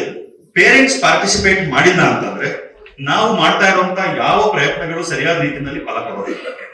So parent participation completely important. Parent participation ಅಂತಂದ್ರೆ ಏನು? ಅಪ್ಪ ಅಮ್ಮ ಇಬ್ರು. ನಾನು ಪೇರೆಂಟ್ಸ್ ಅಂತ ಹೇಳುವಾಗ ಅಪ್ಪ ಅಮ್ಮ ಇಬ್ರು. ಅಪ್ಪಂದ್ರು ನನಗೂ ಮಕ್ಕಳ ವಿದ್ಯಾಭ್ಯಾಸಕ್ಕೂ ಸಂಬಂಧ ಇಲ್ಲ, ನೀನ್ ನೋಡ್ಕೋ, ನನಗದಕ್ಕೆ ತಲೆನೋವು, ನಾನು ತಲೆ ಕೆಡಿಸ್ಕೊಳ್ಳೋದಿಲ್ಲ ಅಂತ ಅನ್ನೋದಿಲ್ಲ. ಈ ಪ್ರೋಗ್ರಾಮ್ ಅಲ್ಲಿ ಇರಬೇಕು ಅಂತಂದ್ರೆ ಅಪ್ಪಂದ್ರು ಕೂಡ ಬಹಳ ಇಂಪಾರ್ಟೆಂಟ್, ಇಬ್ರು ಈಕ್ವಲಿ ಇಂಪಾರ್ಟೆಂಟ್. ಓಕೆ, ಮೊದಲನೇದು ಅದ್ರ ಬಗ್ಗೆ. ಇವತ್ತು ಯಾರೆಲ್ಲ ಒಬ್ಬರೇ ಬರ್ತೀರಿ ಅಂತಂದವ್ರಿಗೆ ಇಲ್ಲಿ ಅವಕಾಶನೇ ಕೊಟ್ಟಿಲ್ಲ. ಈ ಓರಿಯಂಟೇಶನ್ ಮೀಟಿಂಗ್ ಕೂಡ ಅವಕಾಶ ಇಲ್ಲ. ಸೊ ಅಪ್ಪ ಅಮ್ಮ ಇಬ್ರು ಈಕ್ವಲಿ ರೆಸ್ಪಾನ್ಸಿಬಲ್ ಮಕ್ಕಳ ಜೀವನಕ್ಕೆ. ಮೊದಲನೇದು. ಕಂಡೀಷನ್ಸ್ ಏನು? ಪ್ರತಿನಿತ್ಯದ ಓದು. ಮಕ್ಕಳು ಪ್ರತಿದಿನ ಏನು ಓದಬೇಕು ಅಂತ ಹೇಳಿರ್ತೀವಿ, ಪ್ರಾಮಾಣಿಕವಾಗಿ ಅದರಲ್ಲಿ ಭಾಗವಹಿಸಿ. ನಿಮ್ಮ ಕಣ್ಣು ಮುಂದೆ ಕೂಡಿಸ್ಕೊಂಡು ಅಷ್ಟು ಗಂಟೆಗಳನ್ನ ಓದಿಸೋದು ಅದನ್ನ ಪ್ರಾಮಾಣಿಕವಾಗಿ ಅಪ್ಡೇಟ್ ಮಾಡೋದು. ಇವಾಗ ಆಲ್ರೆಡಿ ಮಾಡ್ತಿದ್ದೀರಾ, ಅದನ್ನ ಸಿನ್ಸಿಯರ್ ಆಗಿ ಮಾಡಿ. ಸಿನ್ಸಿಯರ್ ಆಗಿ ಮಾಡ್ತಿಲ್ಲ ಅಂತಂದ್ರೆ ಸಿನ್ಸಿಯರ್ ಆಗಿ ಮಾಡಿ, ಸುಮ್ಮನೆ ಹಾಕ್ಬೇಡಿ, ನಿಮ್ ಕಣ್ಮುಂದೆ ಕೂಡಿಸ್ಕೊಂಡು ಹೋಗಿಸಿ. ಎರಡನೇ ಕಂಡೀಷನ್, ಲೀವ್ ಲೆಟರ್ ಹೇಳಿದೆ ನಾನು. ನೀವು ರಜಾ ತಗೊಳ್ಬಾರ್ದು. ಮಕ್ಕಳು ಸಂಪೂರ್ಣವಾಗಿ ಪ್ರತಿದಿನ ಶಾಲೆಗೆ ಬರಬೇಕು, ಶಿಸ್ತಾಗಿ ಬರಬೇಕು, ನೀಟಾಗಿ ಬರಬೇಕು. ಇದೆಲ್ಲ ಗೊತ್ತಿರುವಂತ ವಿಷಯಗಳು. ಮಕ್ಕಳನ್ನ ಶಿಸ್ತಾಗಿ ನೀಟಾಗಿ ಶಾಲೆಗೆ ಕಳಿಸುವಂತ ಜವಾಬ್ದಾರಿ ಪೇರೆಂಟ್ಸ್, ಟೈಮಿಗೆ ಸರಿಯಾಗಿ ಕಳಿಸುವಂತ ಜವಾಬ್ದಾರಿ ಪೇರೆಂಟ್ಸ್. ಮಕ್ಕಳು ರಜಾ ಹಾಕದೇ ಇರೋ ರೀತಿ ನೋಡ್ಕೊಳ್ಳುವಂತ ಜವಾಬ್ದಾರಿ ಪೇರೆಂಟ್ಸ್. ಯಾರ್ದೋ ಮನೆಯಲ್ಲಿ ಫಂಕ್ಷನ್ ಆಗ್ತಿದೆ, ನಾವು ಹೋಗ್ಬೇಕು, ಸಾಯಂಕಾಲ ಬಂದು ಕರ್ಕೊಂಡು ಹೋಗೋದು ಕಷ್ಟ ಆಗುತ್ತೆ, ಅದಕ್ಕೆ ಮಕ್ಕಳು ಕರ್ಕೊಂಡು ಹೋಗ್ತೀವಿ, ಹಿಂಗೆಲ್ಲ ಮಾಡೋಕ್ಕಾಗಿಲ್ಲ. ಎರಡನೇ ಕಂಡೀಷನ್, ರಜಾ ತಗೊಳ್ಳೇಬೇಕು ಅಂತ ಆದ್ರೆ ಹೆಲ್ತ್ ಎಮರ್ಜೆನ್ಸಿ ಬಿಟ್ಟು, ಏನೋ ಹೆಲ್ತ್ ಎಮರ್ಜೆನ್ಸಿ ಇದೆ, ಮನೆಯಲ್ಲಿ ಏನೋ ನಮ್ಮ ಸಂಬಂಧಿಕರಲ್ಲಿ ಯಾರ್ದೋ ಸಾವಾಯ್ತು, ಮುಂಚೆನೆ ಪರ್ಮಿಷನ್ ತಗೊಳಕ್ ಆಗದೆ ಇರುವಂತಹ ಪರಿಸ್ಥಿತಿಯಲ್ಲಿ ರಜಾ ತಗೊಳ್ಬೇಕಾಗಿದೆ. ಅಂತ ಪರಿಸ್ಥಿತಿಗಳಲ್ಲಿ ರಜಾ ಆದ್ಮೇಲೆ ಲೀವ್ ಲೆಟರ್ ಕೊಡ್ಬೋದು, ಇಲ್ಲ ಅಂತಂದ್ರೆ ಮುಂಚೆನೆ ಲೀವ್ ಲೆಟರ್ ಕೊಡ್ಬೇಕು. ಸೊ ಬೇಸಿಕಲಿ ಮಕ್ಕಳ ಶಾಲೆಯ ಜೀವನಕ್ಕೆ ಬೇಕಾಗಿರುವಂತಹ ನಿಮ್ಮ ಕಮಿಟ್ಮೆಂಟ್ಗಳೇನಿದೆ ಅದನ್ನ ಸರಿಯಾಗಿ ನಿಭಾಯಿಸಬೇಕು. ಎರಡನೇದು, ತಿಂಗಳಲ್ಲಿ ಒಂದ್ಸಲಿ class teachers parent teacher meeting ಕರೀತಾರೆ. ಅವ್ರು ಹೇಳ್ತಾರೆ ಇಂಥ ದಿನ ಬನ್ನಿ ಅಂತ. ನಾವು ಈ ವರ್ಷಕ್ಕೆ ನಾವು ಅನ್ಕೊಳ್ತಾ ಇರೋದು ಪೇರೆಂಟ್ ಟೀಚರ್ ಮೀಟಿಂಗ್ ಸಾಧ್ಯವಾದಷ್ಟು ಮಟ್ಟಿಗೆ ಶನಿವಾರ ಮಧ್ಯಾಹ್ನ ಇರುತ್ತೆ. ಕರೆದಾಗ ಅಪ್ಪ ಅಮ್ಮ ಇಬ್ರು ಬರಬೇಕು, ಟೀಚರ್ಸ್ ಜೊತೆ ಕೂತ್ಕೊಂಡು ಡಿಸ್ಕಸ್ ಮಾಡಬೇಕು, ಅವ್ರು ಏನ್ ಹೇಳ್ತಾರೆ ಕೇಳಿಸ್ಕೊಳ್ಬೇಕು. ಇಬ್ರು ನಗ್ತಾ ಇದ್ದಾರೆ ಮೇಡಮ್. ಸೊ ಇದರಲ್ಲಿ ಕಂಡೀಷನ್ಸ್ ಅಲ್ಲಿ zero compromise, no compromise at all. ಇಬ್ರು ಬರಲೇಬೇಕು. ಮೂರನೇದು, ನಮ್ಮ ನಾಲೆಡ್ಜ್, ನಮ್ಮ ಡೆವಲಪ್ಮೆಂಟ್ ಏನಿದೆ, ಪರ್ಸನಲ್ ಡೆವಲಪ್ಮೆಂಟ್, ವ್ಯಕ್ತಿಗಳಾಗಿ ನಾವು ಬೆಳಿಬೇಕು. ನಮ್ಮ ವಿದ್ಯಾಭ್ಯಾಸ ತುಂಬಾ ಮುಂಚೆನೆ ನಿಂತವಿದ್ದಿರ್ಬೋದು, ತುಂಬಾ ಮುಂಚೆನೆ ಪರಿಸ್ಥಿತಿಗಳಿಂದಾಗ್ಲಿ ಅಥವಾ ನಿಮ್ ಇಂಟ್ರೆಸ್ಟ್ ಇಲ್ದಲೇ ಇದ್ದಿದ್ರಿಂದಾಗ್ಲಿ, ಯಾವುದೇ ಕಾರಣಕ್ಕಾಗ್ಲಿ ನಿಮ್ಮ ವಿದ್ಯಾಭ್ಯಾಸ ಮುಂದುವರೆದಿಲ್ಲದೆ ಇರಬಹುದು. ಆದ್ರೆ ಇಲ್ಲಿ ಮುಂದುವರಿಸಬೇಕು. ಪೇರೆಂಟ್ಸ್ಗೆ ಒಂದು ಟ್ರೈನಿಂಗ್ ಪ್ರೋಗ್ರಾಮ್ ಅನ್ನ ನಾನು ಡಿಸೈನ್ ಮಾಡಿದ್ದೀನಿ. ಪೇರೆಂಟ್ಸ್ ಒಂದು ಸಣ್ಣ ಸಣ್ಣ ಪುಸ್ತಕಗಳನ್ನು ಕೊಡ್ತೀವಿ ಪ್ರತಿ ತಿಂಗಳು ಓದೋದಕ್ಕೆ. 30-40 ಪೇಜಸ್ ಇರುತ್ತೆ ಅಂತ ಅನ್ಕೊಳ್ಳಿ. ಆ ಪುಸ್ತಕದಲ್ಲಿರೋ ವಿಷಯಗಳನ್ನು ಅರ್ಥ ಮಾಡ್ಕೊಳ್ಳೋದಕ್ಕೆ ಬೇಕಾಗಿರುವಂತಹ ಪಾಠಗಳನ್ನು ಕೂಡ ಎಕ್ಸ್ಪ್ಲೈನ್ ಮಾಡುವಂತ ವಿಡಿಯೋಗಳನ್ನು ಕೂಡ ನಾನು ರೆಕಾರ್ಡ್ ಮಾಡ್ತೀನಿ, ನಮ್ಮ ಟೀಚರ್ಸ್ ರೆಕಾರ್ಡ್ ಮಾಡ್ತಾರೆ, ಬೇರೆಯವರು ಮಾಡ್ಬೋದು. ಆ ವಿಡಿಯೋಗಳು ನಿಮ್ಗೆ ಯೂಟ್ಯೂಬ್ ಅಲ್ಲಿ ಸಿಗುತ್ತೆ. ಅದನ್ನ ನೋಡ್ಬೇಕು, ಕಲಿಬೇಕು. ತಿಂಗಳಿಗೆ ಒಂದ್ಸಲಿ ಒಂದು ಸಣ್ಣ ಟೆಸ್ಟ್ ಇರುತ್ತೆ, ಬರಿಬೇಕು, ಪಾಸ್ ಆಗ್ಬೇಕು. ನೀವು ನಮ್ಮ ರಿಬಿಲ್ಡ್ ಇಂಡಿಯಾ ವ್ಯವಸ್ಥೆಯ ದೇಶಭಕ್ತರಾಗೋದ್ರಿಂದ ಸಪೋರ್ಟ್ ಮಾಡ್ತಾರೆ. ಆತರ ಇದು ಬರೀ ಶಾಲೆ ಅಲ್ಲ, ಬೇರೆ ಏನೋ ನಡೀತಾ ಇದೆ. ಈಗ ಸದ್ಯಕ್ಕೆ ನಿಮ್ಗೇನ್ ಹೇಳ್ಬೇಕು ಅಷ್ಟು ಮಾತ್ರ ಹೇಳ್ತೀನಿ. ಆ ನೆಟ್ವರ್ಕ್ ನಿಮಗೆ ಸಿಗುತ್ತೆ. 5ನೇ ಅಂಶ ನೆಟ್ವರ್ಕ್. 6ನೇ ಅಂಶ ಸೋಷಿಯಲ್ ರೆಸ್ಪಾನ್ಸಿಬಿಲಿಟಿ. ನಮ್ಗೆಲ್ಲರಿಗೂ irrespective of our financial status, ನಮ್ಮ ಆರ್ಥಿಕ ಪರಿಸ್ಥಿತಿಯನ್ನ ಹೊರತಾಗಿ ಕೂಡ ಪ್ರತಿಯೊಬ್ಬರಿಗೂ ಸಮಾಜದ ಬಗ್ಗೆ ಬದ್ಧತೆ ಇರಲೇಬೇಕು, ಸಮಾಜದ ಬಗ್ಗೆ ಜವಾಬ್ದಾರಿ ಇರಲೇಬೇಕು. ನಮ್ಮ ಸುತ್ತಮುತ್ತಲಿನ ಪರಿಸರಗಳನ್ನಾದ್ರೂ ನಾವು ಸರಿಯಾಗಿ ಇಟ್ಕೊಳ್ಳುವಷ್ಟಾದ ಬದ್ಧತೆ ನಮ್ಗಿರ್ಬೇಕು. ಸೋಷಿಯಲ್ ರೆಸ್ಪಾನ್ಸಿಬಿಲಿಟಿ ಇದೆಲ್ಲದಕ್ಕೂ ರಿಲೇಟೆಡ್ ಆಗಿ ಟ್ರೈನಿಂಗ್ ಇರ್ಬೋದು, ವರ್ಕ್ಶಾಪ್ಸ್ ಇರ್ಬೋದು, ಅಥವಾ ಇನ್ನೇನೋ ಒಂದು ಸಂಪರ್ಕ ಇರ್ಬೋದು, ಸಾಮಾಜಿಕ ಕೆಲಸಗಳಿರ್ಬೋದು, ಇದೆಲ್ಲ ಆಗುತ್ತೆ. ಕಂಡೀಷನ್ಸ್ ಅಲ್ಲಿ ಮಿಕ್ಕಿದೆಲ್ಲ ಮೋಸ್ಟ್ಲಿ ನಿಮ್ಮ ಮಕ್ಕಳು ರಿಲೇಟೆಡ್. ಪ್ರತಿದಿನ ಓದಿಸೋದು, ಅದನ್ನ ಸರಿಯಾಗಿ ಅಪ್ಡೇಟ್ ಮಾಡೋದು, ಲೀವ್ಗಳು ತಗೊಳ್ಳದೇ ಇರೋ ತರ ನೋಡ್ಕೊಳ್ಳೋದು, ಮಕ್ಕಳು ವಿದ್ಯಾಭ್ಯಾಸದ ಬಗ್ಗೆ ಇಂಟ್ರೆಸ್ಟ್ ತೋರಿಸೋದು, ಪೇರೆಂಟ್ಸ್ ಅನ್ನ ಕರೆದಾಗ ಟೀಚರ್ಸ್ ಪೇರೆಂಟ್ಸ್ ಇಬ್ರು ಬರೋದು, ಅಪ್ಪ ಅಮ್ಮ ಇಬ್ರು ಬಂದು ಇನ್ವಾಲ್ವ್ ಆಗೋದು, ಸಂಪೂರ್ಣವಾಗಿ ಅಪ್ಪ ಅಮ್ಮ ಇಬ್ರು ಇನ್ವಾಲ್ವ್ ಆಗೋದು. ನಾವೇನ್ ಸಣ್ಣ ಪುಸ್ತಕ ಕೊಡ್ತೀವಿ ಅದನ್ನ ಓದ್ಕೊಳ್ಳೋದು, ಅದ್ರ ಬಗ್ಗೆ ಟೆಸ್ಟ್ ಬರೆಯೋದಕ್ಕೆ ಒಂದಿನ ಬರ್ಬೇಕಾಗುತ್ತೆ. ಅದು ಬಿಟ್ರೆ ಬ್ಯಾಕ್ ಟು ಸ್ಕೂಲ್, ಅದೇ ಎಲ್ರಿಗೂ ಒಂಥರ ಕಾಮಿಡಿ ಕಂಡೀಷನ್ ಆಗ್ತಾರಲ್ಲ. But very important. ನಿಮ್ಗೆ ಇದೆಲ್ಲ 2-3 ವರ್ಷ ಆಗೋದ್ರೊಳಗಡೆ ವ್ಯತ್ಯಾಸ ಕಾಣಿಸಕ್ ಶುರು ಆಗುತ್ತೆ. ಸುತ್ತಮುತ್ತ ಇರೋ ಜನ ಹೇಳಕ್ ಶುರು ಮಾಡ್ತಾರೆ. ನೀವು ಮಾತಾಡೋ ರೀತಿ, ಜನಗಳು ನಿಮ್ಮ ಹತ್ರ ಬರ್ತಾರೆ ಸಮಸ್ಯೆಗಳಿಗೆ ಪರಿಹಾರ ಕೊಡಿ ಅಂತ. ಇದೆಲ್ಲ ಬದಲಾಗಿದೆ. ಇದೆಲ್ಲ ಮಾಡ್ಬೇಕಾಗಿದೆ. ಮಾಡಿಲ್ಲ ಅಂತಂದ್ರೆ ಏನು? ಇವಾಗ ನಾವು ಅಪ್ಲಿಕೇಶನ್ ಫಾರ್ಮ್ ಅಲ್ಲಿ ಇದೆಲ್ಲ ಮಾಡ್ಬೇಕು, ಮಾಡ್ತೀನಿ ಅಂತ ಒಂದು ಡಿಕ್ಲರೇಷನ್ ಬರ್ಬಿಟ್ಟು ಸೈನ್ ಮಾಡಿ ಅಂತಂದ್ರೆ ಕಣ್ಣು ಮುಚ್ಕೊಂಡೆಲ್ಲ ಸೈನ್ ಮಾಡ್ತಾರೆ. ಈ ಟರ್ಮ್ಸ್ ಅಂಡ್ ಕಂಡೀಷನ್ಸ್ ಓದ್ತಿವಲ್ಲ, ಆಪ್ ಡೌನ್ಲೋಡ್ ಮಾಡ್ಕೊಂಡು ಒಂದು 10 ಪೇಜ್ ಇರುತ್ತೆ. ಎಲ್ಲ ಆಪ್ ಫ್ರೀ ಆಗಿ ಸಿಗ್ತಿದ್ಯಾ, ಮುಗಿಯುತ್ತೆ ಅಷ್ಟೇ ಡೌನ್ಲೋಡ್. ಟರ್ಮ್ಸ್ ಅಂಡ್ ಕಂಡೀಷನ್ಸ್ ಏನ್ ಬೇಕಾದ್ರೆ ಇಲ್ಲೇ ತಗೊಂತಾರೆ. ದುಡ್ಡಂತೂ ನನ್ನ ಪರ್ಮಿಷನ್ ಇಲ್ಲದೆ ತಗೊಳಕ್ಕಾಗಲ್ಲ. ಇನ್ ಮಿಕ್ಕಿದೇನೋ ದುಡ್ಡಾಯ್ತು. ಸೊ ಇಂಪಾರ್ಟೆಂಟ್ ಕಂಡೀಷನ್, ನೀವು ಸ್ವಲ್ಪ ಶ್ರಮ ಹಾಕಬೇಕಾಗಿರುವಂತ ಕಂಡೀಷನ್. ಕಂಡೀಷನ್ ಇಸ್, ಈಗ ಎಲ್ಲರಿಗೂ ಹೆಚ್ಚು ಕಮ್ಮಿ 40,000 to 50,000 ಫೀಸ್ ಇದೆ. One time refundable commitment deposit ನೆನಪಿಟ್ಟುಕೊಳ್ಳಿ. One time refundable commitment deposit. Commitment deposit 60,000 ರೂಪಾಯಿ ಮುಗಿದು ಕಮಿಟ್ಮೆಂಟ್ ಡೆಪಾಸಿಟ್ ಅಂತ ಇಡಬೇಕು. ಇದೆಲ್ಲ ಟರ್ಮ್ಸ್ ಅಂಡ್ ಕಂಡೀಷನ್ಸ್ ಏನ್ ಹೇಳ್ತಿದೀನಿ, ನೀವು ಮಗು ಹೆಸರಲ್ಲಿ ಇಡುವಂತ ಕಮಿಟ್ಮೆಂಟ್ ಡೆಪಾಸಿಟ್ ಇದು ಎಲ್ಲದರ ಡಾಕ್ಯುಮೆಂಟೇಶನ್ 500 ರೂಪಾಯಿ ಸ್ಟಾಂಪ್ ಪೇಪರ್ ಮೇಲೆ ಆಗುತ್ತೆ. ಅಟ್ಲೀಸ್ಟ್ ಒಂದು 200 ರೂಪಾಯಿ 2 ಸ್ಟಾಂಪ್ ಪೇಪರ್ ತಗೊಂಡ್ ಬರ್ಬೇಕು ನೀವು. ಆ ಸ್ಟಾಂಪ್ ಪೇಪರ್ ಮೇಲೆ ಅದನ್ನೆಲ್ಲ ಬರೆದು ನಾನು ಸೈನ್ ಮಾಡಿ ಸೀಲ್ ಹಾಕ್ತೀನಿ. ಒಂದು ಕಾಪಿ ನಿಮ್ಮ ಹತ್ರ ಇರುತ್ತೆ, ಒಂದು ಕಾಪಿ ನಮ್ಮ ರೆಕಾರ್ಡ್ಸ್ ಇರುತ್ತೆ with all documents with video evidence. One time 60,000 rupees commitment deposit refundable. ಅಂದ್ರೆ 10ನೇ ಕ್ಲಾಸ್ ಮುಗಿದ ಮೇಲೆ ಆ 60,000 ರೂಪಾಯಿ ನೀವು ಇಟ್ಟಿರುವಂತ ಕಮಿಟ್ಮೆಂಟ್ ಡೆಪಾಸಿಟ್ ವಾಪಸ್ ಕೊಡ್ತೀವಿ. ಏನ್ ಮಾಡ್ತೀರಾ ಅದನ್ನ ಇಟ್ಕೊಂಡು? ಇವಾಗ ನಿಮ್ಗೆ ಗೊತ್ತಾಗ್ಬಿಟ್ಟಿದೆ, ಇದು ಸುಮ್ಮನೆ ಟರ್ಮ್ಸ್ ಅಂಡ್ ಕಂಡೀಷನ್ಸ್ ತಳ್ಳು ಸೈನ್ ಹಾಕೋಲ್ಲ. ಓಕೆ, ಪ್ರತಿಯೊಂದು ಕೆಲಸಕ್ಕೂ ಹಣದ ರೂಪದ ಪೆನಾಲ್ಟಿ ಡಿಸೈಡ್ ಮಾಡ್ತೀವಿ. ಈಗ ಅಪ್ಪ ಅಮ್ಮ ಇಬ್ರು ಬರ್ಬೇಕು ಪೇರೆಂಟ್ ಟೀಚರ್ ಮೀಟಿಂಗ್, ಅಪ್ಪ ಬರಲ್ಲ, 500 ರೂಪಾಯಿ ಪೆನಾಲ್ಟಿ. 60,000 ರೂಪಾಯಲ್ಲಿ ಎಕ್ಸಾಂಪಲ್ ಹೇಳಿದೆ. ಸೊ ಈ ಕಂಡೀಷನ್ಸ್ ನಾನು ಏನ್ ಹೇಳಿದ್ದೀನಿ ಇಷ್ಟೇ ಇರುತ್ತೆ. 2 ಭಾನುವಾರ ಫಿಸಿಕಲಿ ನೀವು ಅವೈಲೇಬಲ್ ಇರೋದನ್ನ ಬಿಟ್ಟು ಮಿಕ್ಕಿದ್ಯೆಲ್ಲ ಇವಾಗಲೂ ಮಾಡ್ಬೇಕು ನೀವು. ಮಿಕ್ಕಿದ್ಯೆಲ್ಲ ನೀವು ಫ್ರೀ ಎಜುಕೇಶನ್ ಅಲ್ಲಲ್ಲೇ ಇದ್ರು ಮಕ್ಕಳು ಶಾಲೆನಲ್ಲಿ ಇದಾರೆ ಅಂತಂದ್ರೆ ಎಲ್ಲಾ ಪೇರೆಂಟ್ಸ್ ಮಾಡ್ಬೇಕಾಗಿರೋ ಜವಾಬ್ದಾರಿ ಇದು. ಒಂದು ಸಂಡೇಸ್ ಬರೋದು ಮತ್ತೆ ನಾವು ಕೊಡುವಂತ ಸಣ್ಣ ಪುಸ್ತಕಗಳನ್ನ ಓದಿ ಪರೀಕ್ಷೆ ಬರೆಯೋದು, ಅದೆರಡಿಲ್ಲ ಅಂತಂದ್ರೆ ಮಿಕ್ಕಿದೆಲ್ಲ ನೀವು ಮಾಡ್ಬೇಕಾಗ್ತದೆ. ಓದೋದಕ್ಕೆ ನೀವು ಟೈಮ್ ಕೊಡಬೇಕು. ನಾನು ಅದನ್ನ ವಿಡಿಯೋ ರೂಪದಲ್ಲಿ ನಿಮ್ಗೆ ಪಾಠಗಳನ್ನು ಹಾಕುವಾಗ ಬೇರೆ ಏನೋ ನೋಡೋದ್ರ ಬದಲು ಯೂಟ್ಯೂಬ್ ಅಲ್ಲಿ ನಾವೇನ್ ಪಾಠಗಳಾಗ್ತೀವಿ ಅದನ್ನ ನೋಡಿ ಅದಕ್ಕೆ ಏನ್ ಕಲಿಬೇಕು ಏನ್ ಮಾಡ್ಬೇಕು ಅದು ನೋಟ್ಸ್ ಕೊಡ್ತೀವಿ. ನಿಮ್ಗೆ ಓದ್ಕೊಳ್ಳಿ, ಎಕ್ಸಾಮ್ ಬರ್ತೀವಿ, ಸಿಂಪಲ್. ಓದಕ್ಕೆ ಬರೋದಿಲ್ಲ ಅಂತಂದ್ರೆ ಏನ್ ಮಾಡ್ಬೇಕು? ಓದಕ್ಕೆ ಬರೆಯಕ್ಕೆ ಬರದೇ ಇರೋರಿಗೆ ಮೊದಲ ತಿಂಗಳು ಅಥವಾ 1-2 ತಿಂಗಳು ಓದೋದು ಬರೆಯೋದೇ ಪರೀಕ್ಷೆ ಇರುತ್ತೆ. ಓದೋದು ಬರೆಯೋದನ್ನು ಕಲಿಸೋದೇ ಫಸ್ಟ್ ಕೆಲಸ ಇರುತ್ತೆ. ಸೊ ಇಷ್ಟೇ, ದಿಸ್ ಇಸ್ ಆಲ್. ಇದರಲ್ಲಿ ಯಾವ ಕಂಡೀಷನ್ ಅನ್ನು ರಿಲ್ಯಾಕ್ಸ್ ಮಾಡಬಹುದು? And commitment deposit should be a single payment, ಒಂದೇ ಸರಿ ಕಟ್ಟಬೇಕು. ಸರ್ ನಾವು ನಮ್ಮ ಹತ್ರ ಅಷ್ಟೊಂದು ಫೈನಾನ್ಷಿಯಲ್ ಕಂಡೀಷನ್ ಸರಿ ಇಲ್ಲ, ನಾವು ಹೆಂಗ್ ಕಟ್ಟೋದು? ನನ್ನ ಪ್ರಶ್ನೆ, ಮನೆಯಲ್ಲಿ ಯಾರಿಗೋ ಆರೋಗ್ಯ ಸರಿ ಇಲ್ಲ, ಆಸ್ಪತ್ರೆಗೆ ಅಡ್ಮಿಟ್ ಮಾಡಬೇಕು, ನಾಳೆ ಬೆಳಗ್ಗೆ ನಾವು ಆಪರೇಷನ್ ಮಾಡಿಸ್ಬೇಕು. ನಮಗೆ ಹಣ ಕೂಡಿದಾಗ ಕಟ್ತೀವ, ಅವಾಗ ನೋಡ್ಕೊಳ್ಳೋಣ ಬಿಡುವಂತ ಮಾಡ್ತೀವ? ಜೀವ ಉಳಿಸೋದು ಮುಖ್ಯ, ಏನಾದ್ರೂ ಮಾಡ್ತೀವಿ.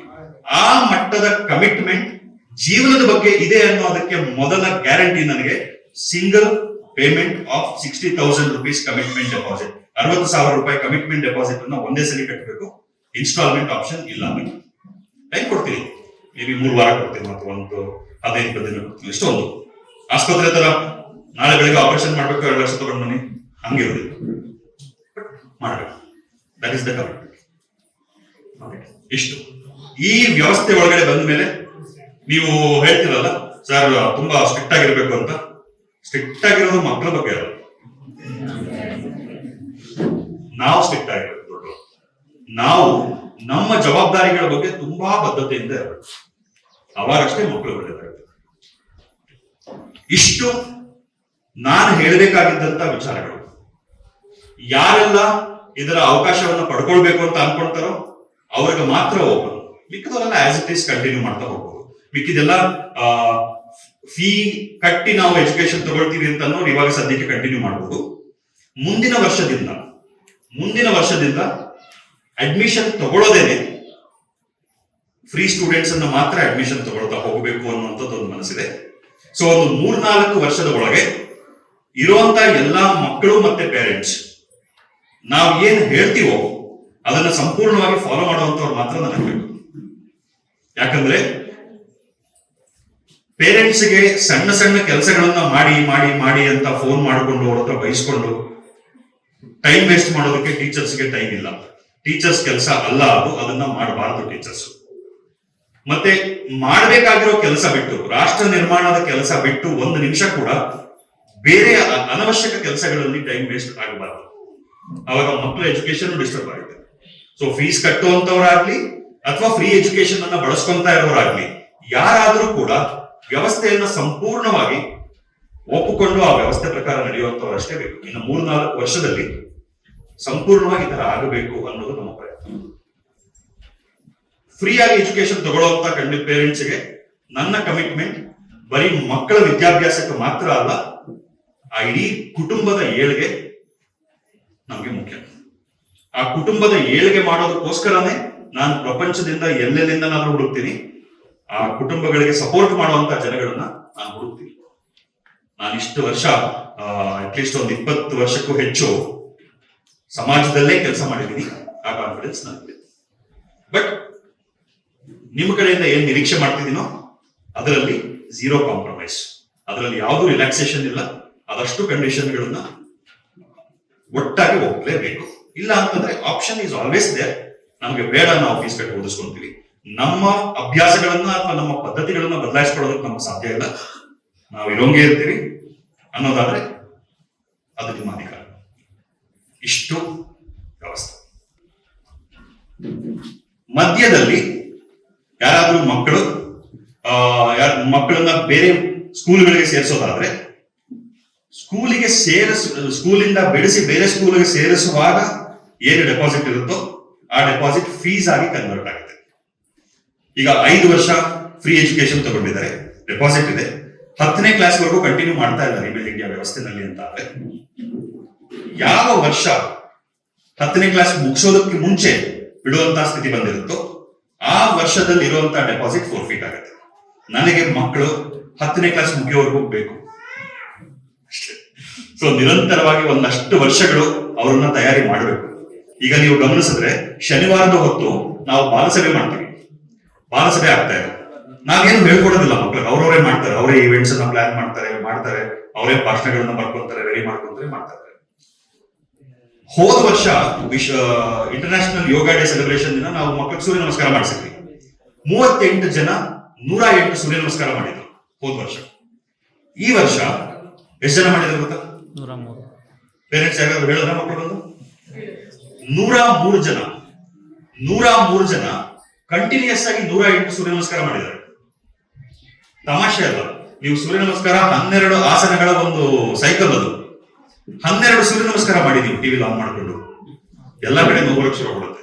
ನಮ್ಮ ಮಕ್ಕಳು 108 ಸೂರ್ಯ ನಮಸ್ಕಾರ ಮಾಡಿ ಫುಲ್ ಗುಣದಾಡ್ತಾ ಇದ್ರು. ಇದೆಲ್ಲ ಸಣ್ಣ ಸಣ್ಣ ಸಣ್ಣ ಸಣ್ಣ ಬದಲಾವಣೆಗಳು. ಇದರ ಪ್ರಭಾವ, ಇದರ ಪರಿಣಾಮ ಯಾವ ಮಟ್ಟಕ್ಕಾಗತ್ತೆ ಅಂತ ನನಗೆ ನೋಡೋದಕ್ಕೆ ಸಾಧ್ಯ ಇದೆ, ನನಗೆ ಕಾಣಿಸ್ತಾ ಇದೆ. ಆದ್ರೆ ಪ್ರಪಂಚ ಅದನ್ನ ಗುರುತಿಸೋದಕ್ಕೆ ಟೈಮ್ ಇದೆ. ಒಬ್ಬ ರೈತನಿಗೆ ಗಿಡ ಹೆಂಗ್ ಬೆಳೀತಿದೆ ಅನ್ನೋದು ಗೊತ್ತಾಗುತ್ತೆ, ಯಾವ ಗಿಡ ಏನ್ ಹಣ್ಣು ಕೊಡ್ಬೋದು ಅನ್ನೋದು ಗೊತ್ತಾಗುತ್ತೆ, ತಿಳುವಳಿಕೆ ಇರುತ್ತೆ. ಆದ್ರೆ ಆ ಗಿಡ ಇನ್ನ ಸಸಿ ಆಗಿರುವಾಗ ಆ ಸಸಿಯ ಬೆಳವಣಿಗೆಯ ಆರೋಗ್ಯ ಮುಖ್ಯನೇ ಹೊರತು ಗಮನಿಸಬೇಕೇ ಹೊರತು ಇದ್ರಲ್ಲಿ ಯಾಕೆ ಇನ್ನ ಹಣ್ಣು ಬಂದಿಲ್ಲ ಅಂತ ನೋಡಕ್ಕಾಗಲ್ಲ. ಹಣ್ಣು ಬರುತ್ತೆ, ಹಣ್ಣು ಬರೋ ಟೈಮ್ ಬರುತ್ತೆ.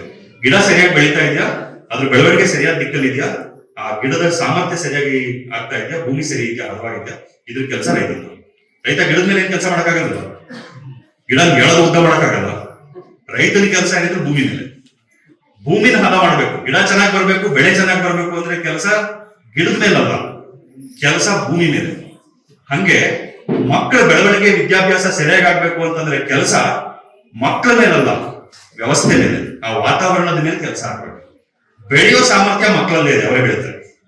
ನಾವು ಅದು ಎಲ್ಲಿ ದಾರಿ ತಪ್ತಾ ಇದ್ರೆ ಅವಾಗ ನೋಡ್ಕೊಳ್ಬೇಕು. ಗಿಡಕ್ಕೆ ಹುಳ ಅಂತಂದ್ರೆ ಆ ಹುಳ ಸರಿ ಮಾಡ್ಬೇಕು, ತೆಗಿಬೇಕು. ಯಾವುದೋ ಒಂದು ಕೀಟ ಬಂತು ಅಂತಂದ್ರೆ ಆ ಕೀಟ ನಾಶ ಮಾಡ್ಬೇಕು. ಗಿಡಕ್ಕೆ ಏನಾದ್ರು ರೋಗ ಬಂತು ಅಂತಂದ್ರೆ ಅವಾಗ ಔಷಧಿ ಕೊಡ್ಬೇಕು.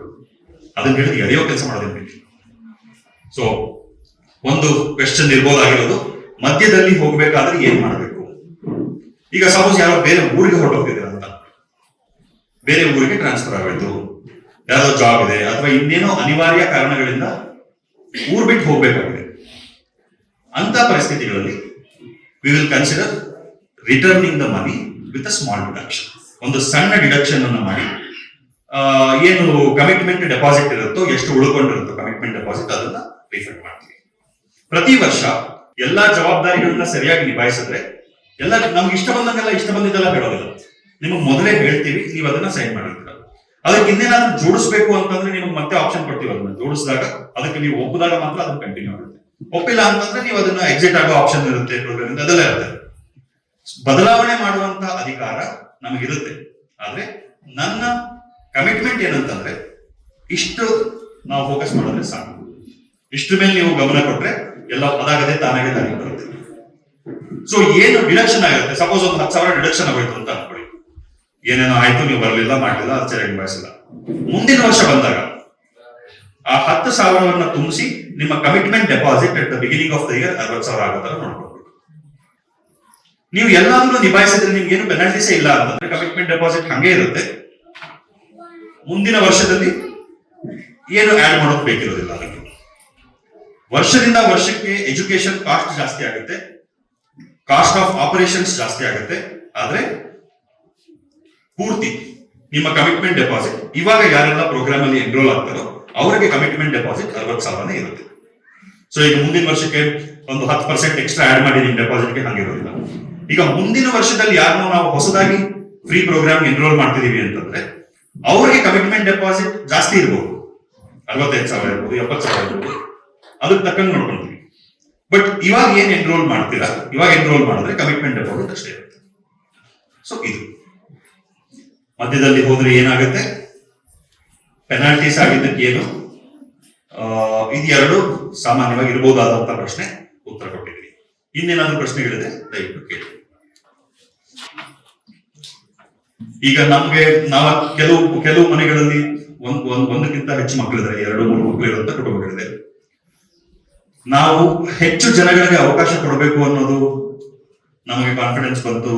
ನನಗಿನ್ನು ಕೆಲವು ಜನಗಳಿಂದ ಕಾನ್ಫಿಡೆನ್ಸ್ ಬೇಕಿದೆ. ಅಷ್ಟು ಸಾಧ್ಯ ಆಯ್ತು ಅಂತಂದ್ರೆ ಎಲಿಜಿಬಲ್ ಇರೋ ಕುಟುಂಬಗಳಿಗೆ ಎಲ್ಲ ಮಕ್ಕಳಿಗೂ ಅವಕಾಶ ಕೊಡುವಂತ ಪ್ರಯತ್ನ ಮಾಡ್ತೀವಿ. ಇಲ್ಲ ಅಂತಂದ್ರೆ ನಾವು ಲಿಮಿಟ್ ಮಾಡಬೇಕು ಅಂತ ಅಂದ್ರೆ ನಂಬರ್ ಆಫ್ ಫ್ಯಾಮಿಲೀಸ್, ಇವಾಗ ಒಟ್ಟು ಅಪ್ಲೈ ಮಾಡಿರುವಂತವ್ರು ಈಗ ಬಂದಿರುವಂತವ್ರು ಮಿಸ್ ಆಗಿದ್ರೆ ಅವ್ರು ಬರ್ತೀವಿ ಪ್ರೋಗ್ರಾಮ್, ಈ ವರ್ಷ ಅವ್ರು ಎನ್ರೋಲ್ ಮಾಡೋಕ್ಕಾಗಲ್ಲ. 128 ಕುಟುಂಬಗಳು ಅಪ್ಲೈ ಮಾಡಿದ್ದಾರೆ. ಸೊ ಕುಟುಂಬಕ್ಕೆ ಒಂದು ಮಗು ಅನ್ನೋ ತರ ಕನ್ಸಿಡರ್ ಮಾಡ್ತಾ ಹೋಗ್ತೀವಿ. ಫಸ್ಟ್ ಪ್ರಯಾರಿಟಿ ನಾವು ನಂಬರ್ ಲಿಮಿಟ್ ಮಾಡಬೇಕು ಅಂತಂದ್ರೆ, ನಂಬರ್ ಲಿಮಿಟ್ ಮಾಡೋದು ಬೇಡ, ನಾನು ಎಲ್ಲಿಂದ ಕಾನ್ಫಿಡೆನ್ಸ್ ಬೇಕಿದೆ, ನನಗೆ ಫಂಡಿಂಗ್ ಕಾನ್ಫಿಡೆನ್ಸ್, ಆ ಕಾನ್ಫಿಡೆನ್ಸ್ ನನ್ನ ಮನಸ್ಸಿನಲ್ಲಿ ಸ್ವಲ್ಪ ಬರಕ್ ಶುರು ಆದ್ರೆ ನನಗೊಂದು 20-30% ಕಾನ್ಫಿಡೆನ್ಸ್ ಬಂದ್ರು ಮಾಡಿಬಿಡ್ತೀನಿ. ಯಾವುದನ್ನು ತುಂಬಾ ಗ್ಯಾರಂಟಿ ಇಟ್ಕೊಂಡು ಜೀವನ ಮಾಡಕ್ಕಾಗಲ್ಲ. ಒಂದು ವಿಶ್ವಾಸದಲ್ಲಿ ದೇವರ ಮೇಲೆ ಭಾರ ಹಾಕಬೇಕು. ವಿವೇಕಾನಂದರು ಪ್ರೇರಣೆ ಕೊಟ್ಟಿದ್ದಾರೆ ಮಾಡಬೇಕು ಅಂತ ಡಿಸೈಡ್ ಮಾಡಿದ್ಮೇಲೆ ನಡೆಸೋ ಜವಾಬ್ದಾರಿ ಅವ್ರದ್ದು. ಆ ಧೈರ್ಯದಲ್ಲಿ ಮಾಡಬೇಕು ಅಂತ ಡಿಸೈಡ್ ಮಾಡಿದೀವಿ, ಅದು ನೋಡೋಣ. ಸೊ ಕುಟುಂಬದ ಎಲ್ಲಾ ಮಕ್ಕಳಿಗೂ ಸಾಧ್ಯ ಆಗುತ್ತಾ ಇಲ್ವಾ ಗೊತ್ತಿಲ್ಲ. ಅದು ಎಷ್ಟು ಜನಗಳಿಗೆ ನಾವು ಇದನ್ನ ಕೊಡ್ಬೋದು ಅನ್ನೋದ್ರ ಮೇಲೆ ಡಿಪೆಂಡ್ ಆಗುತ್ತೆ. ಸೊ ಯಾರಿಗೆಲ್ಲ ಇಂಟ್ರೆಸ್ಟ್ ಇದೆ, ಕಂಡೀಷನ್ ಒಪ್ಕೊಳ್ಬೇಕಾಗಿರೋದು ಮೊದಲನೇ ಕಂಡಿದ್ದು. ಇಲ್ಲಪ್ಪ ನಮ್ಗೆ ಇವೆಲ್ಲ ಆಗೋದಿಲ್ಲ, ಇದೆಲ್ಲ ಏನೋ ನಮ್ಗೆ ಇಷ್ಟ ಇಲ್ಲ ಇದು ಅಂತಂದ್ರೆ ನೋ ಪ್ರಾಬ್ಲಮ್. ಈ ಪ್ರೋಗ್ರಾಮ್ ಅಲ್ಲಿ ನಾವು ಎನ್ರೋಲ್ ಮಾಡ್ಬೇಕು ನಮ್ಮ ಮಕ್ಕಳನ್ನ ಅಂತಂದ್ರೆ ನೀವು ನಿಮ್ಮ ಯಾರು ನಿಮ್ಗೆ ಟೀಚರ್ಸ್ ಫೋನ್ ಮಾಡಿ ಎಲ್ಲ ಇನ್ಫಾರ್ಮ್ ಮಾಡೋದಿಲ್ಲ, ಅವರಿಗೆ ನೀವು ವಾಪಸ್ ಇನ್ಫಾರ್ಮ್ ಮಾಡಬೇಕು. ಕಾಲ್ ಮುಖಾಂತರನೋ ಅಥವಾ ಮೆಸೇಜ್ ಮಾಡಿ ಇನ್ಫಾರ್ಮ್ ಮಾಡಿ ನಮ್ಗೆ ಈ ಪ್ರೋಗ್ರಾಮ್ ಅಲ್ಲಿ ಎನ್ರೋಲ್ ಆಗೋದಕ್ಕೆ ಇಂಟ್ರೆಸ್ಟ್ ಇದೆ ಅಂತ. ಅದಾದ್ಮೇಲೆ ನಿಮ್ಗೆ ಅಪ್ಲಿಕೇಶನ್ ಫಾರ್ಮ್ ಕೊಡ್ತೀವಿ, ಅದನ್ನ ಫಿಲ್ ಮಾಡಿ ನೀಟಾಗಿ ಫಿಲ್ ಮಾಡೋದಕ್ಕೆಲ್ಲ ಒಂದು 2-3 ದಿನ ಟೈಮ್ ಕೊಡ್ತೀವಿ. ಅಪ್ಲೈ ಮಾಡಿದ್ಮೇಲೆ ಮುಂದಿನ ಪ್ರಾಸೆಸ್ ಶುರು ಮಾಡ್ತೀವಿ. ಪ್ರಶ್ನೆಗಳು ಮೀಟಿಂಗ್ ಅಲ್ಲಿ ಪ್ಯಾರೆಂಟ್ಸ್ ಇಬ್ರು ಬರ್ಬೇಕು ಅಂದ್ರೆ ಫಾದರ್ ಅವ್ರಿಗೆ ಬಂದ್ಬಿಟ್ಟು ಬರ್ದಿರೋ ಅಷ್ಟು ಸಿಚುವೇಶನ್ ಇದ್ದೇ ಇರುತ್ತೆ. ಅವ್ರು ಬೆಳಿಗ್ಗೆ ಹೋದ್ರೆ ರಾತ್ರಿ ಬರ್ತಾರೆ ಕೆಲಸ. ಭಾನುವಾರ ಹೋಗ್ತಿರುತ್ತೆ ಮೀಟಿಂಗ್ಸ್, ಟೀಚರ್ಸ್ ಮೀಟಿಂಗ್ ಶನಿವಾರ ಮಧ್ಯಾಹ್ನ, ಅದೇ ತಿಂಗಳಲ್ಲಿ ಒಂದು ದಿನ. ಅವರು ತಿಂಗಳಲ್ಲಿ ಒಂದಿನೂ ಲೀವ್ ತಗೊಂಡು ಅಷ್ಟು ಇರಲ್ಲ. ಆ ಟೈಮ್ ಪ್ಯಾರೆಂಟ್ಸ್ ಮದರ್ ಮಾತ್ರ ಬರಕ್ಕಾಗೋದು, ಇಬ್ರು ಬರ್ಬೇಕು ಅಂದ್ರೆ ಅದು ಸಾಧ್ಯ ಇರಲ್ಲ. ಸೊ ಪ್ರಯಾರಿಟೈಸ್ ಮಾಡಿ 30 ದಿನದಲ್ಲಿ 2 ದಿನ ನೀವು ಕಮ್ಯುನಿಟಿ ಸರ್ವಿಸ್ ವರ್ಕ್ ಮಾಡೋದಕ್ಕೆ ಭಾನುವಾರ ಇರುತ್ತೆ, ಅರ್ಧ ದಿನ. So most of the people it is convenient. But ತಿಂಗಳಲ್ಲಿ ಒಂದು ಶನಿವಾರದ ಅರ್ಧ ದಿನ ಬಿಡುವು ಮಾಡ್ಕೊಳ್ಳೇಬೇಕಾಗುತ್ತೆ. 30 ದಿನದ ಕೆಲಸ ಮಾಡ್ತಾರೆ ಸರ್, ಜಾಬ್ ಆಲ್ 30 days.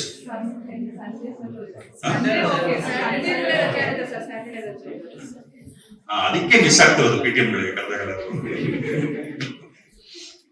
ದಯವಿಟ್ಟು ಅರ್ಧ ದಿನ ಬಿಡುವು ಮಾಡ್ಕೊಳ್ಳಿ, that is very important. Okay, ಇಲ್ಲ ಅಂತಂದ್ರೆ ನಾನು ಟೀಚರ್ಸ್ ಹತ್ರ ಮಾತಾಡ್ತೀನಿ. If we can make the meetings for our free students parents, ನಮ್ಮ ಫ್ರೀ ಸ್ಟೂಡೆಂಟ್ಸಿನ ಪೇರೆಂಟ್ಸ್ಗೆ ಮೀಟಿಂಗ್ ಅನ್ನ ಭಾನುವಾರದ ಹೊತ್ತು ಟೀಚರ್ಸು ಹಿಂಗೂ ಬರ್ಬೇಕಿದೆ. ಎಲ್ಲರೂ ಎಲ್ಲ ಭಾನುವಾರ ಕರೆದ್ರೆ ಆಮೇಲೆ ನಾವು ಒಬ್ಬನೇ ಇರ್ಬೇಕಾಗುತ್ತೆ ಸ್ಕೂಲಲ್ಲಿ. ಅದಕ್ಕೇನೋ ಬೇರೆ ವ್ಯವಸ್ಥೆ ಮಾಡೋಣ.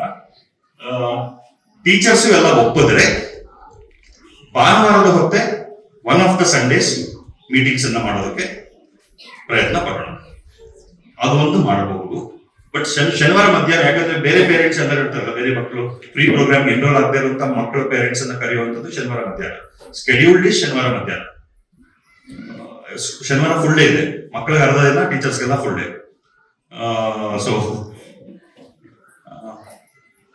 ಟೀಚರ್ಸ್ ಒಪ್ಪಿದ್ರೆ, ಯಾರ್ದಾದ್ರೂ ಆತರ ತೀರಾ ಅನಿವಾರ್ಯ ಪರಿಸ್ಥಿತಿಗಳಿರುವಂತವ್ರಿಗೆ ಮಾತ್ರ ಆ ಪರ್ಟಿಕ್ಯುಲರ್ ಕ್ಲಾಸ್ ಟೀಚರ್ ಯಾವ ಭಾನುವಾರ ಸ್ಕೂಲಲ್ಲಿ ಇರ್ತಾರೋ ಅವತ್ತಿನ ದಿನ ಮೀಟ್ ಮಾಡಿ ಅಂತ ಕೇಳ್ಬೋದು.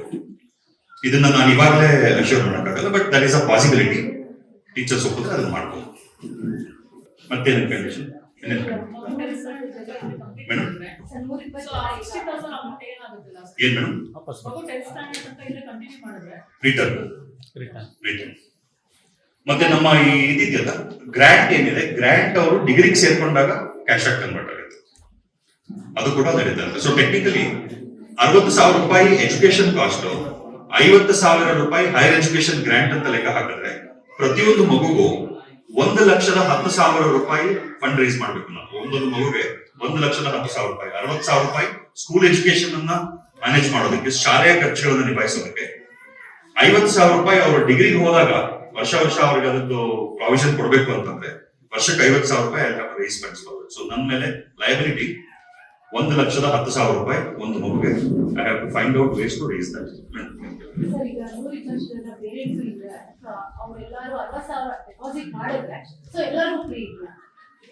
ಅದೇ ಯಾರೆಲ್ಲ ಈ ಪ್ರೋಗ್ರಾಮ್ ಅಲ್ಲಿ ಅಲ್ಲ ಅದು ಗೊತ್ತಿಲ್ಲ ಅವ್ರವ್ರ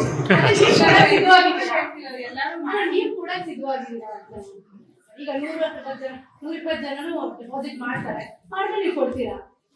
ನಾನು ಎಷ್ಟು ಜನಗಳಿಗೆ ಕೊಡೋದಕ್ಕೆ ಒಪ್ಕೊಂತೀನೋ, ನೀವು 50 ಜನ ಅಂತ ಮಾತ್ರ ಹೇಳಿದ್ದೀರಾ, ಬಿಕಾಸ್ ನನಗೆ ಇವಾಗ ಮಾಡ್ತೀರಾ ಅಂತ 50 ಜನಗಳ ವಿದ್ಯಾಭ್ಯಾಸದ ಖರ್ಚನ್ನ ನಾನು ಪರ್ಸನಲ್ ಆಗಿ ಕೆಲಸ ಮಾಡ್ತಿದ್ದೀನಲ್ಲ, ಅದನ್ನೆಲ್ಲ ದುಡ್ಡು ತಂದು ಹಾಕ್ಬಿಟ್ರೆ ಮ್ಯಾನೇಜ್ ಮಾಡಬಹುದು. ಅದಕ್ಕೆ ನನಗೆ 50 ಜನದ ಕಾನ್ಫಿಡೆನ್ಸ್. ಅಂದ್ರೆ ಇವಾಗ ನಾನು ಮೇಘಾಲಯ ಗವರ್ಮೆಂಟ್ ಒಂದು ಕೆಲಸ ಮಾಡ್ತಿದ್ದೀನಿ. ಮೇಘಾಲಯ ಗವರ್ಮೆಂಟ್ಗೆ ಅವರ ಸ್ಟೇಟ್ ಅಲ್ಲಿ ವಿದ್ಯಾಭ್ಯಾಸದ ಮಟ್ಟವನ್ನ ಹೆಚ್ಚು ಮಾಡೋದಕ್ಕೆ ನಾನು ಅಡ್ವೈಸ್ ಮಾಡ್ತಿದ್ದೀನಿ. ಅವ್ರದ್ದೊಂದು ದೊಡ್ಡ ಪ್ರಾಜೆಕ್ಟ್ ಇದೆ. ಆ ಪ್ರಾಜೆಕ್ಟ್ಗೆ ಪ್ರಾಜೆಕ್ಟ್ ಪ್ರೋಗ್ರಾಮ್ ಲೀಡ್ ಆಗಿ ಕೆಲಸ ಮಾಡ್ತೀನಿ. ಬೇರೆ ಬೇರೆ ಇನ್ಸ್ಟಿಟ್ಯೂಷನ್ಸ್ಗೆ ಗೈಡ್ ಮಾಡ್ತೀನಿ. ಸೊ ಒಂದು 50 ಜನಗಳ ಖರ್ಚಿನ ಒಂದು 30-40% ಅಷ್ಟು ನಾನೇ ದುಡ್ಡು ತಂದು ಹಾಕಬಹುದು. ಓಕೆ.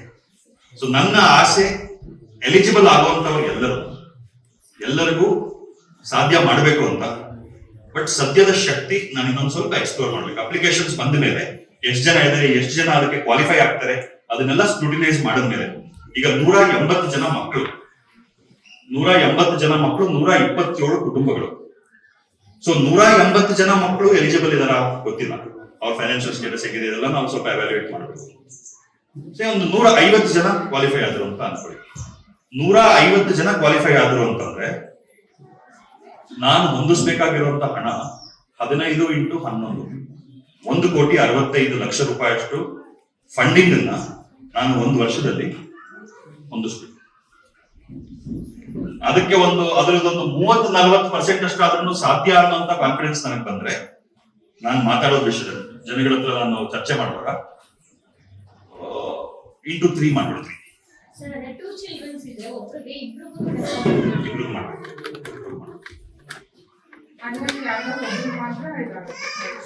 ಅಲ್ಲ ಅದು ಮೇಡಮ್, ಅದನ್ನ ನೀವು ಇಬ್ರು ಎಲಿಜಿಬಲ್ ಇದ್ದಾರೆ, ನಾವಿಬ್ರಿಗೂ ಕೊಡ್ತೀವಿ ಅಂತ ಡಿಸೈಡ್ ಮಾಡಿದ್ರೆ, ಈಗ ನಿಮ್ಗೆ ಫ್ರೀ ಪ್ರೋಗ್ರಾಮ್ ಇನಿಶಿಯೇಟ್ ಮಾಡಿದ್ರೆ ಕಮಿಟ್ಮೆಂಟ್ ಡೆಪಾಸಿಟ್ ಇಲ್ಲ. ಈಗ ಸಪೋಸ್ ಇಬ್ರು ಮಕ್ಕಳಿದ್ದಾರೆ ಅಂತ ಅನ್ಕೊಳ್ಳಿ, ಒಂದು ಮಗುಗೆ ನಾವು ಕೊಡ್ತೀವಿ ಅಂತ ಹೇಳಿದ್ರೆ ಆ ಮಗುದು ನೀವು 60,000 ರೂಪಾಯಿ ಕಮಿಟ್ಮೆಂಟ್ ಡೆಪಾಸಿಟ್ ದುಡ್ಡು ಕಟ್ತೀರಾ, ಒಂದೇ ಸರಿ ಕಟ್ತೀರಾ. ಇನ್ನೊಂದು ಮಗುದು ನಿಮ್ದು ಏನ್ ಡಿಸ್ಕೌಂಟ್ಸ್ ಇದೆ ಅದೆಲ್ಲದ್ರ ಪ್ರಕಾರ ಫೀಸ್ ಏನಿದೆ, ಇನ್ಸ್ಟಾಲ್ಮೆಂಟ್ ಆಪ್ಷನ್ ಏನಿದೆ, ಅದೆಲ್ಲದ್ರ ಪ್ರಕಾರ ನೀವು ವರ್ಷ ಪೂರ್ತಿ ಅದು ಫೀಸ್ ದುಡ್ಡು ಕಟ್ತೀರಾ. ಇವಾಗ 4 ಸಂಡೇಗೂ ಸಂಗೀತ ಕ್ಲಾಸ್ ಅಪ್ಪ ಮಗ ಬರಕ್ಕಾಗಲ್ಲ, ಅವ್ರು ಒಬ್ರು ಬರ್ಬೋದಾ? ಬರ್ಲೇಬೇಕು. 2 ಸಂಡೇ ಸಂಗೀತ ಕ್ಲಾಸ್ ಅಡ್ಜಸ್ಟ್ ಮಾಡ್ಬೇಕು. 4 ಸಂಡೇನು ಹೋಗ್ಲೇಬೇಕು. ಅದು ಚಾಯ್ಸ್. ಅದು ಇವಾಗ 2 ಕೆಲಸ ಒಂದೇ ಟೈಮಲ್ಲಿ ಮಾಡ್ಬೇಕು ಅಂತಂದ್ರೆ ನಾವು ಡಿಸೈಡ್ ಮಾಡ್ಬೇಕಾಗುತ್ತೆ. ಗೊತ್ತಾಗುತ್ತೆ ಏನ್ ಮಾಡಬೇಕು ಅಂತ. ಬಟ್ ಇದು ಮಾತ್ರ ಬಹಳ ಮುಖ್ಯ, ಯಾಕಂತಂದ್ರೆ ನನಗೆ ಈ ಕಂಡೀಷನ್ಸ್ ಅಲ್ಲಿ ರಿಲ್ಯಾಕ್ಸೇಷನ್ ಸಾಧ್ಯನೇ ಇಲ್ಲ. ನಾನ್ ನೋಡೋದು ಏನಂತಂದ್ರೆ ಕೆಲವು ವರ್ಷಗಳಲ್ಲಿ ಮಕ್ಕಳು ಅಷ್ಟೇ ಅಲ್ಲ, ಪೇರೆಂಟ್ಸ್ ಕೂಡ ಹೇಳಿದ್ರು, ಎಷ್ಟು ವರ್ಷ ನೀವು ಮಕ್ಕಳು ನೋಡ್ಕೊಳ್ತಾರೆ ವಯಸ್ಸಾದ ಕಾಲದಲ್ಲಿ, ಅದರ ನಿರೀಕ್ಷೆಗಳೆಲ್ಲ ಇಟ್ಕೊಳ್ಬಾರ್ದು. ಆದ್ರೆ ನಮ್ಮ ಮಕ್ಕಳು ನೋಡ್ಕೊಳ್ತಾರೆ, ಆ ಸಂಸ್ಕಾರ ನಮ್ಮ ಮಕ್ಕಳಲ್ಲಿ ಬರುತ್ತೆ. ಅಪ್ಪ ಅಮ್ಮನ ಬಗ್ಗೆ ಜವಾಬ್ದಾರಿಯನ್ನ ಬಿಡದೇ ಇರುವಂತ ಮಕ್ಕಳಾಗಿ ತಯಾರಾಗ್ತಾರೆ ನಮ್ಮ ಮಕ್ಕಳು. ಆದ್ರೆ ನಾವು ಜೀವಂತ ಇರೋವರೆಗೂ ನಮ್ಮ ಮಕ್ಕಳಿಗೆ ನಾವು ಯಾವಾಗ್ಲೂ ಕೊಡೋ ಪರಿಸ್ಥಿತಿಯಲ್ಲಿ ಇರಬೇಕು ಅಂತಂದ್ರೆ, ನಮಗೆ ವಯಸ್ಸಿರುವಾಗ ನಾವು ಆ ಪರಿಸ್ಥಿತಿಗೆ ರೀಚ್ ಆಗಕ್ಕೆ ಬೇಕಾಗಿರುವಂತ ಪ್ರಯತ್ನ ಎಲ್ಲದನ್ನೂ ಸಂಪೂರ್ಣವಾಗಿ ಮಾಡ್ಬೇಕು. ಇವತ್ತು ಜೀವನ ನಡೆಸೋದಕ್ಕೆ ಮಾಡ್ತೀವಿ, ಮಾಡ್ತೀವಿ ಜೀವನ ನಡೀತಾ ಇದೆ. 2 ತಿಂಗಳು ನಾವು ಕೆಲಸ ಮಾಡಿಲ್ಲ ಅಂತಂದ್ರೆ ನಮ್ ಜೀವನ ಏನಾಗಬಹುದು? ತಲುಪಬೇಕಾಗಿರೋ ಸ್ಥಿತಿ ಏನು ಅಂತಂದ್ರೆ, ಆಯ್ತಪ್ಪ ಇವತ್ತಿಂದ ನಾನು ಕೆಲಸ ಮಾಡೋದನ್ನ ನಿಲ್ಲಿಸ್ತೀನಿ ಅಂದ್ರೆ, ಸಂಪಾದನೆ ಮಾಡೋಕ್ಕೋಸ್ಕರ ಉದ್ಯೋಗ ಮಾಡೋದನ್ನ ನಿಲ್ಲಿಸ್ತೀನಿ ಅಂತ ಅಂದ್ರೂ ನಿಮ್ಮ ಜೀವನದ ಮಟ್ಟ ಕೆಳಗೆ ಹೋಗದಿಲ್ಲೇ ಅದೇ ಮಟ್ಟದಲ್ಲಿ ನೀವು ಜೀವಂತ ಇರೋವರೆಗೂ ನಿಭಾಯಿಸಕ್ ಆಗುವಂತ ಬ್ಯಾಕಪ್ ವೆಲ್ತ್ ಕ್ರಿಯೇಟ್ ಆಗ್ಬೇಕು, ಅದ್ರ ಪ್ರಯತ್ನ. ಸೊ ಹಾಗಾಗಿ ಏನೆಲ್ಲ ಕಂಡೀಷನ್ಸ್ ಇದೆ ಅದನ್ನ ಯಾರೆಲ್ಲ ಬಳಸ್ಕೊಳ್ಬೇಕು ಅಂತ, ಯಾವ ಮಕ್ಕಳ ಎಜುಕೇಶನ್ ಫ್ರೀ ಆಗ್ಲಿ ಅಂತ ಏನೇನೋ ಹೇಳ್ತಾನೆ ಅದಕ್ಕೆಲ್ಲ ಒಪ್ಕೊಳ್ಳೋಣ, ಆಯ್ತು ಹಂಗಲ್ಲ, ಸಂಪೂರ್ಣವಾಗಿ ಒಪ್ಕೊಂಡು ಮನಸ್ಫೂರ್ತಿಯಾಗಿ ಭಾಗವಹಿಸಿ ಒಳ್ಳೇದಾಗುತ್ತೆ. ಈಗ ಸಂಘ ಯಾಕೆ ಮಾಡ್ತೀರಿ? ಮಾಡ್ಬೇಕು. ಬರೀ ಹಣ ಕೊಡೋದ್ರಿಂದ ಅಥವಾ ಏನನ್ನೋ ಫ್ರೀಯಾಗಿ ಕೊಡೋದ್ರಿಂದ ಜೀವನ ಇಂಪ್ರೂವ್ ಆಗಲ್ಲ. ಅದನ್ನ 10 ವರ್ಷಗಳಿಂದ ಸರ್ಕಾರಗಳು ಮಾಡ್ತಿದೆ, ಸಂಘ ಸಂಸ್ಥೆಗಳು ಮಾಡ್ತಿದೆ. ಆದ್ರೂ ಇವತ್ತಿಗೂ 80 ಕೋಟಿ ಜನಕ್ಕೆ ತಿಂಗಳಿಗೆ ಒಬ್ಬೊಬ್ರಿಗೆ 5-5 ಕೆಜಿ ಅಕ್ಕಿ ಕೊಡಬೇಕು ಅಂತಂದ್ರೆ ಸರ್ಕಾರ, ಈ ಕಳೆದ 75 ವರ್ಷದಲ್ಲಿ ನಾವೇನ್ ಮಾಡಿದ್ವಿ ಒಂದು ಸಮಾಜವಾಗಿ? ಹಿಂಗೆ ಮುಂದುವರೆದ್ರೆ ಇನ್ನೂ ಪರಿಸ್ಥಿತಿ ಪ್ರಾಬ್ಲಮ್ ಆಗುತ್ತೆ. ಸರ್ಕಾರದ ಮೇಲೆ ನಾವು ಡಿಪೆಂಡ್ ಆಗಬೇಕಾಗೋದಿಲ್ಲ. ಒಂದು ಸಮಾಜವಾಗಿ ನಾವೇ ಒಟ್ಟಾಗಬೇಕು, ನಮ್ಮ ಜೀವನ ಸುಧಾರಣೆ ಮಾಡ್ಕೊಳ್ಳೋದಕ್ಕೆ ನಾವೇ ಪ್ರಯತ್ನ ಮಾಡಬೇಕು. ಅದಕ್ಕೆ ಬೇಕಾಗಿರುವಂತ ಒಂದು ಸಪೋರ್ಟ್ ಸಿಸ್ಟಮ್, ಅದಕ್ಕೆ ಬೇಕಾಗಿರುವಂತ ಒಂದು ವ್ಯವಸ್ಥೆ ಕಟ್ಟುವಂತ ಪ್ರಯತ್ನ ನಂದು. ಆ ಪ್ರಯತ್ನದಲ್ಲಿ ನಮಗೆ ಪ್ರಾಮಾಣಿಕತೆ ಇದೆ, ನಮಗೆ ರಿಸೋರ್ಸಸ್, ಹಣದ ಅಭಾವನೂ ಇದೆ. ಆದ್ರೆ ಅದಕ್ಕೆ ಅದನ್ನ ಹೊಂದಿಸೋದಕ್ಕೆ ಬೇಕಾಗಿರುವಂತ ಕೆಲಸ ಮಾಡುವಷ್ಟು ಶಕ್ತಿನೂ ಇದೆ, ಇಚ್ಛಾಶಕ್ತಿನೂ ಇದೆ. ಯಾವುದು ಮಿಸ್ಮ್ಯಾನೇಜ್ ಆಗದೆ ಇಷ್ಟು ರಾಷ್ಟ್ರಕ್ಕೋಸ್ಕರ ಆಗುತ್ತೆ. ಸೊ ಯಾವ ಕಂಡೀಷನ್ಸ್ ಅಲ್ಲಿ ಮಾತ್ರ ನೋ ಡಿಸ್ಕಷನ್, ಒಪ್ಪಿದ್ರೆ ಮಾತ್ರ ಸಾಧ್ಯ, ಇಲ್ಲ ತೊಂದರೆ ಇಲ್ಲ, ನೋ ಪ್ರಾಬ್ಲಮ್. 10 ಜನ ತಗೊಂಡ್ರೆ 10 ಜನ ಮಾಡ್ತೀವಿ, ಬಟ್ ಅದು ಕಂಪ್ಲೀಟ್ ಆಗಿ ಒಪ್ಪುವಂತ ಮಾತ್ರ ಬೇಕು. ಮತ್ತೆ ಪ್ರಶ್ನೆಗಳು ಸರ್, ಈಗ ಅವರು ಮಕ್ಕಳು ಎಜುಕೇಶನ್ ಇದ್ರಲ್ಲೂ ಅಮೌಂಟ್ ಕಟ್ ಆಗತ್ತ ಅಂತ ಕೇಳ್ತಾರೆ. Good question. ಇವಾಗ ಮಕ್ಕಳದು ರೆಡ್ ಫ್ಲಾಗ್ ಸಿಸ್ಟಮ್ ಇದೆ. ರೆಡ್ ಫ್ಲಾಗ್ ಏನಾದ್ರು ಇದಕ್ಕೆ ಲಿಂಕ್ ಮಾಡ್ಬಿಡ್ತೀರಾ ಅಂತ ಕೇಳ್ತಿದ್ರು. ಸೊ ಇವಾಗ ಅವರು ಕ್ಲಾಸಲ್ಲಿ ಮೆಡಿಟೇಷನ್ ಮಾಡೋ ಟೈಮಲ್ಲಿ ಕಣ್ಣು ಓಪನ್ ಮಾಡಿದ್ರು, 100 ರೂಪಾಯಿ ಕಟ್ಟಾಗತ್ತಾ? ಕಟ್ಟಾಗಲ್ಲ. ನೀವಿಡುವಂತ ಕಮಿಟ್ಮೆಂಟ್ ಡೆಪಾಸಿಟ್ ಅಲ್ಲಿ ಪೆನಾಲ್ಟಿ ಕಟ್ ಆಗೋದು ನೀವು ನಿಮ್ಮ ಕಮಿಟ್ಮೆಂಟ್ ಅನ್ನ ನಿಭಾಯಿಸಿಲ್ಲ ಅಂತಂದ್ರೆ ಮಾತ್ರ, ಪೇರೆಂಟ್ಸ್ ಮಾತ್ರ. ಮಕ್ಕಳು ಮಾಡೋ ತಪ್ಪುಗಳಿಗೆ ಕಟ್ ಆಗೋದು, ಮಕ್ಕಳಿಗೆ ಭವಿಷ್ಯದಲ್ಲಿ ನಾವು ಏನು ಹೈಯರ್ ಎಜುಕೇಶನ್ ಅಂತ ಗ್ರಾಂಟ್ ಕೊಟ್ಟಿದೀವಲ್ಲ ಅದ್ರಲ್ಲಿ ಕಟ್ ಆಗುತ್ತೆ. ಸೊ ಒಳ್ಳೆ ಕ್ವೆಶ್ಚನ್ ನಾನು ಮತ್ತೆ ಬಿಟ್ಟಿದ್ದೀನಿ. ವೆರಿ ವ್ಯಾಲಿಡ್ ಕ್ವೆಶ್ಚನ್, ಬಹಳ ಇಂಪಾರ್ಟೆಂಟ್ ಕ್ವೆಶ್ಚನ್ ಅದು. ಸೊ ಚಪ್ಪಾಳೆ ತಗೋಬಹುದು. ಆಕ್ಚುಲಿ ನೀವು ಕೇಳಿದ ತಕ್ಷಣ ನೋಡಿ ಎಲ್ಲ ಕರೆಕ್ಟ್ ಅಲ್ವಾ, ಇದೊಂದಿದೆ, ಹೆಂಗೋ ಮಾಡಿ 60,000 ಸೊನ್ನೆ ಮಾಡ್ತೀವಿ ಅಂತ. ಮಕ್ಕಳಿಗಿರೋ ಕಂಡೀಷನ್ಸ್ ನೋಡಿ, ನಾವು ಗ್ರಾಂಟ್ 50,000 ಅಂತ ಹೇಳ್ತೀವಿ. ಅದರಲ್ಲಿ ರೆಡ್ ಫ್ಲಾಗ್ ಏನಕ್ಕೆ ಬರುತ್ತೆ ಅಂತ ನಾವು ಹೇಳಿದೀವೋ ಅದು ಯಾವುದು ಕಷ್ಟ ಅಲ್ಲ ನಿಭಾಯಿಸೋದಕ್ಕೆ. ನೀವು ಗಮನಿಸಿದ್ರೆ ಮಕ್ಕಳಿಗೆ ಮ್ಯಾಕ್ಸಿಮಮ್ ರೆಡ್ ಫ್ಲಾಗ್ ಬಂದಿರೋದೆ ಪೇರೆಂಟ್ಸ್ ಅವ್ರು ಓದಿರೋದನ್ನ ಅಪ್ಡೇಟ್ ಮಾಡಿದ್ರೆ. ಮಕ್ಕಳು ತಪ್ಪಿಂದ ಅಲ್ಲ, ಪೇರೆಂಟ್ಸ್ ಎಷ್ಟು ಓದಿದರೆ ಮಕ್ಕಳು ಅನ್ನೋದನ್ನ ಅಪ್ಡೇಟ್ ಮಾಡಬೇಕು, ಅಷ್ಟೇ ಕೆಲಸ ಕೇಳಿರೋದು ನಾವು ಪೇರೆಂಟ್ಸ್ ಗಳಿಂದ. ಪೇರೆಂಟ್ಸ್ ಅದನ್ನು ಮಾಡದೇ ಇರೋದ್ರಿಂದ, ಒಂದು ದಿನ ಅಪ್ಡೇಟ್ ಮಾಡಿಲ್ಲ ಅಂದ್ರೆ 5 ರೆಡ್ ಫ್ಲಾಗ್ ಸಿಗುತ್ತೆ. ಅಂದ್ರೆ ಭವಿಷ್ಯದಲ್ಲಿ ಅವರ ಡಿಗ್ರಿ ಕೋರ್ಸ್ ಅಲ್ಲಿ ಅವ್ರಿಗೆ ಉಪಯೋಗ ಆಗುವಂತ 500 ರೂಪಾಯಿ ಕಟ್ಟಾಯ್ತು ನೀವು ಒಂದಿನ ಅಪ್ಡೇಟ್ ಮಾಡಿಲ್ಲ ಅಂತಂದ್ರೆ. ವರ್ಷದಲ್ಲಿ ಒಂದು 50 ದಿನ ನೀವು ಅಪ್ಡೇಟ್ ಮಾಡಿಲ್ಲ ಅಂತಂದ್ರೆ ಹೋಯ್ತಲ್ಲ 25,000. ಸೊ ಮಕ್ಕಳದು ಏನ್ ಕಂಡೀಷನ್ಸ್ ಇದೆ ಅದ್ರ ಪ್ರಕಾರನೇ ಇರುತ್ತೆ. ಕಮಿಟ್ಮೆಂಟ್ ಡೆಪಾಸಿಟ್ ಅಲ್ಲಿ ಪೆನಾಲ್ಟಿ ಬೀಳೋದು ಪೇರೆಂಟ್ಸ್ ಗೆ ನಾವು ಏನೆಲ್ಲ ಕಂಡೀಷನ್ಸ್ ಕೇಳಿದೀವೋ ಅದನ್ನ ಪೇರೆಂಟ್ಸ್ ನಿಭಾಯಿಸಿಲ್ಲ ಅಂದ್ರೆ ಮಾತ್ರ. ಇನ್ನೇನೋ ಒಂದು ಲೆಟ್ಸ್ ಈಗ ಸಪೋಸ್ ಮನೆಯಲ್ಲಿ ಸಾವಾಯ್ತು ಅಂತ ಅನ್ಕೊಳ್ಳೋಣ, ಭಾನುವಾರ ಬರಕ್ಕಾಗಲ್ಲ. ಕೇಸ್ ಬೈ ಕೇಸ್ ರಿಲ್ಯಾಕ್ಸೇಷನ್ ಇರುತ್ತೆ. ನೀವು ಒಂದು ಭಾನುವಾರ ಬರಬೇಕಿದೆ, 3 ಗಂಟೆ ಇಲ್ಲಿ ನೀವು ಕೊಡಬೇಕಿದೆ, 3-4 ಗಂಟೆ ಇಲ್ಲಿ ಕೊಡಬೇಕಿದೆ. ಚಿಕ್ಕಪ್ಪನ ಮಗನ ಗೃಹ ಪ್ರವೇಶ ಇದೆ, ನಿಮ್ಗೆ ಚಾಯ್ಸ್ ಅದು. ನೀವು ಇಲ್ಲಿ ಮುಗಿಸ್ಬಿಟ್ಟು ಹೋಗ್ಬೋದು, ಇಲ್ಲ ನಾನು ಅಲ್ಲಿ ಹೋಗ್ಲೇಬೇಕು ಅಂತಂದ್ರೆ ಪೆನಾಲ್ಟಿ ಆಗುತ್ತೆ. ಅದೇ ಈ ಟೈಮ್ ಕರೆಕ್ಟ್ ಬರ್ಬೇಕು, ಇಲ್ಲಿ ಮುಗಿಸ್ಕೊಂಡು ಹೋಗ್ಬೋದು. ಸೊ ಈಗ ಮನುಷ್ಯ ಅಂತಂದ ಮೇಲೆ ಪರಿಸ್ಥಿತಿಗಳು ಬರುತ್ತೆ. ಯಾವ ಪರಿಸ್ಥಿತಿಗಳನ್ನ ನಾವು ಪೆನಾಲ್ಟಿ ಹಾಕಬಾರ್ದು. ಈಗ ಸಪೋಸ್ ಮನೆಯಲ್ಲಿ ಯಾರೋ ನಮ್ಮ ಅಪ್ಪನೋ ಅಮ್ಮನೋ ಅಥವಾ ನಮ್ಮ ಮಕ್ಕಳಿಗೆ ಹುಷಾರಿಲ್ಲದಂಗಾಗಿ ಮಕ್ಕಳು ಆಸ್ಪತ್ರೆಯಲ್ಲಿ ಇರ್ಬೋದು. ಆಸ್ಪತ್ರೆಯಲ್ಲಿ ಇದ್ರೆ ಮಾತ್ರ ನಾವಾಗ್ಲಿ ನಮ್ಮ ಇಮಿಡಿಯೇಟ್ ಕುಟುಂಬ ಆಗ್ಲಿ ಅವರ ಶುಶ್ರೂಷೆ ಮಾಡ್ಬೇಕಾಗಿದೆ ಅನ್ನುವಂತ ಪರಿಸ್ಥಿತಿ ಇದ್ರೆ ಮಾತ್ರ ಎಕ್ಸಂಪ್ಷನ್ ಸಿಗುತ್ತೆ. ಮಗುಗೊಂದ್ ಸ್ವಲ್ಪ ಜ್ವರ ಬಂದಿದೆ, ಮಲಗಿದ್ದಾರೆ, ಅದಕ್ಕೆ ನಾನು ಬರಕ್ಕಾಗಲ್ಲ, ಇನ್ನೊಬ್ರು ನೋಡ್ಕೊಳ್ಳಿ. ಸೊ ಅನಿವಾರ್ಯ ಪರಿಸ್ಥಿತಿಗಳಿಗೆ ಎಕ್ಸಂಪ್ಷನ್ ಇರುತ್ತೆ. ಆದ್ರೆ ಚಾಯ್ಸ್ ಮಾಡಬೇಕಾಗಿದ್ದಂತ ಪರಿಸ್ಥಿತಿನಲ್ಲಿ ನೀವು ನಿಮ್ಮ ಜವಾಬ್ದಾರಿಯನ್ನ ಹಿಂದಕ್ಕೆ ಹಾಕಿ ಇನ್ಯಾವುದೋ ಒಂದು ವಿಚಾರವನ್ನ ಮುಂದಕ್ಕೆ ಹಾಕಿದಾಗ ಅದು ಪೆನಾಲ್ಟಿ. ನಾನು ಸ್ಟೂಡೆಂಟ್ಸ್ ಹೇಳ್ತೀನಿ, ಓದೋ ಅಭ್ಯಾಸ ಪ್ರತಿದಿನ ಇರಬೇಕು. ಪ್ರತಿದಿನ ಓದೋ ಅಭ್ಯಾಸ ಇರಬೇಕು.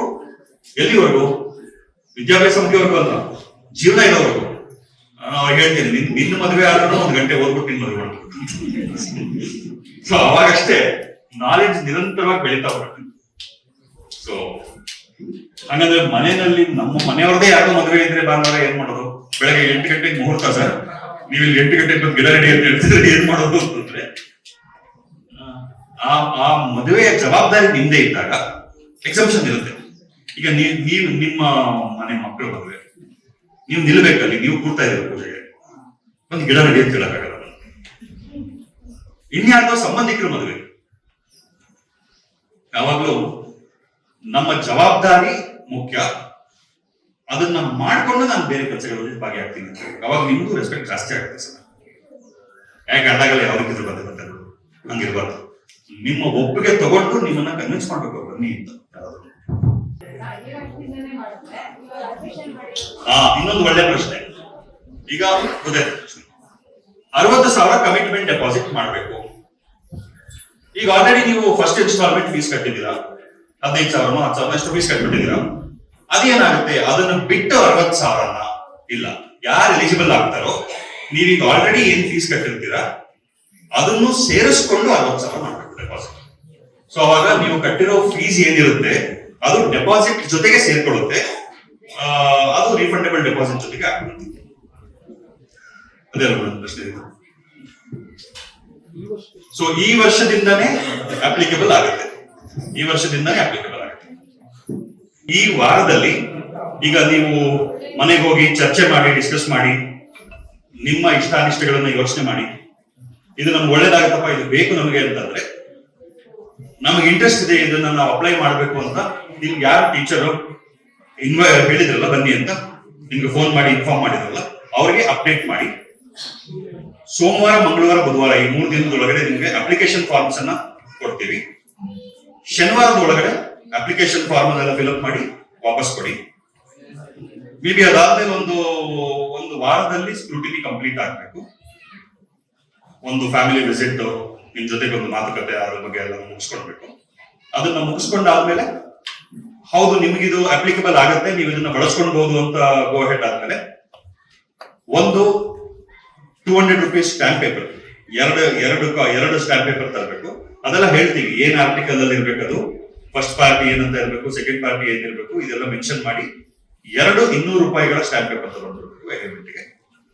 ಅದನ್ನೆಲ್ಲ ನೀವು ಮಾಡಿದ್ಮೇಲೆ 2 ಒರಿಜಿನಲ್ ಕಾಪಿನೇ, ಒಂದು ಕಾಪಿ ನಿಮ್ ಕಡೆಗೆ ಇರುತ್ತೆ, ಒಂದು ಕಾಪಿ ನಮ್ಮ ರೆಕಾರ್ಡ್ಸ್ ಅಲ್ಲಿ ಇರುತ್ತೆ.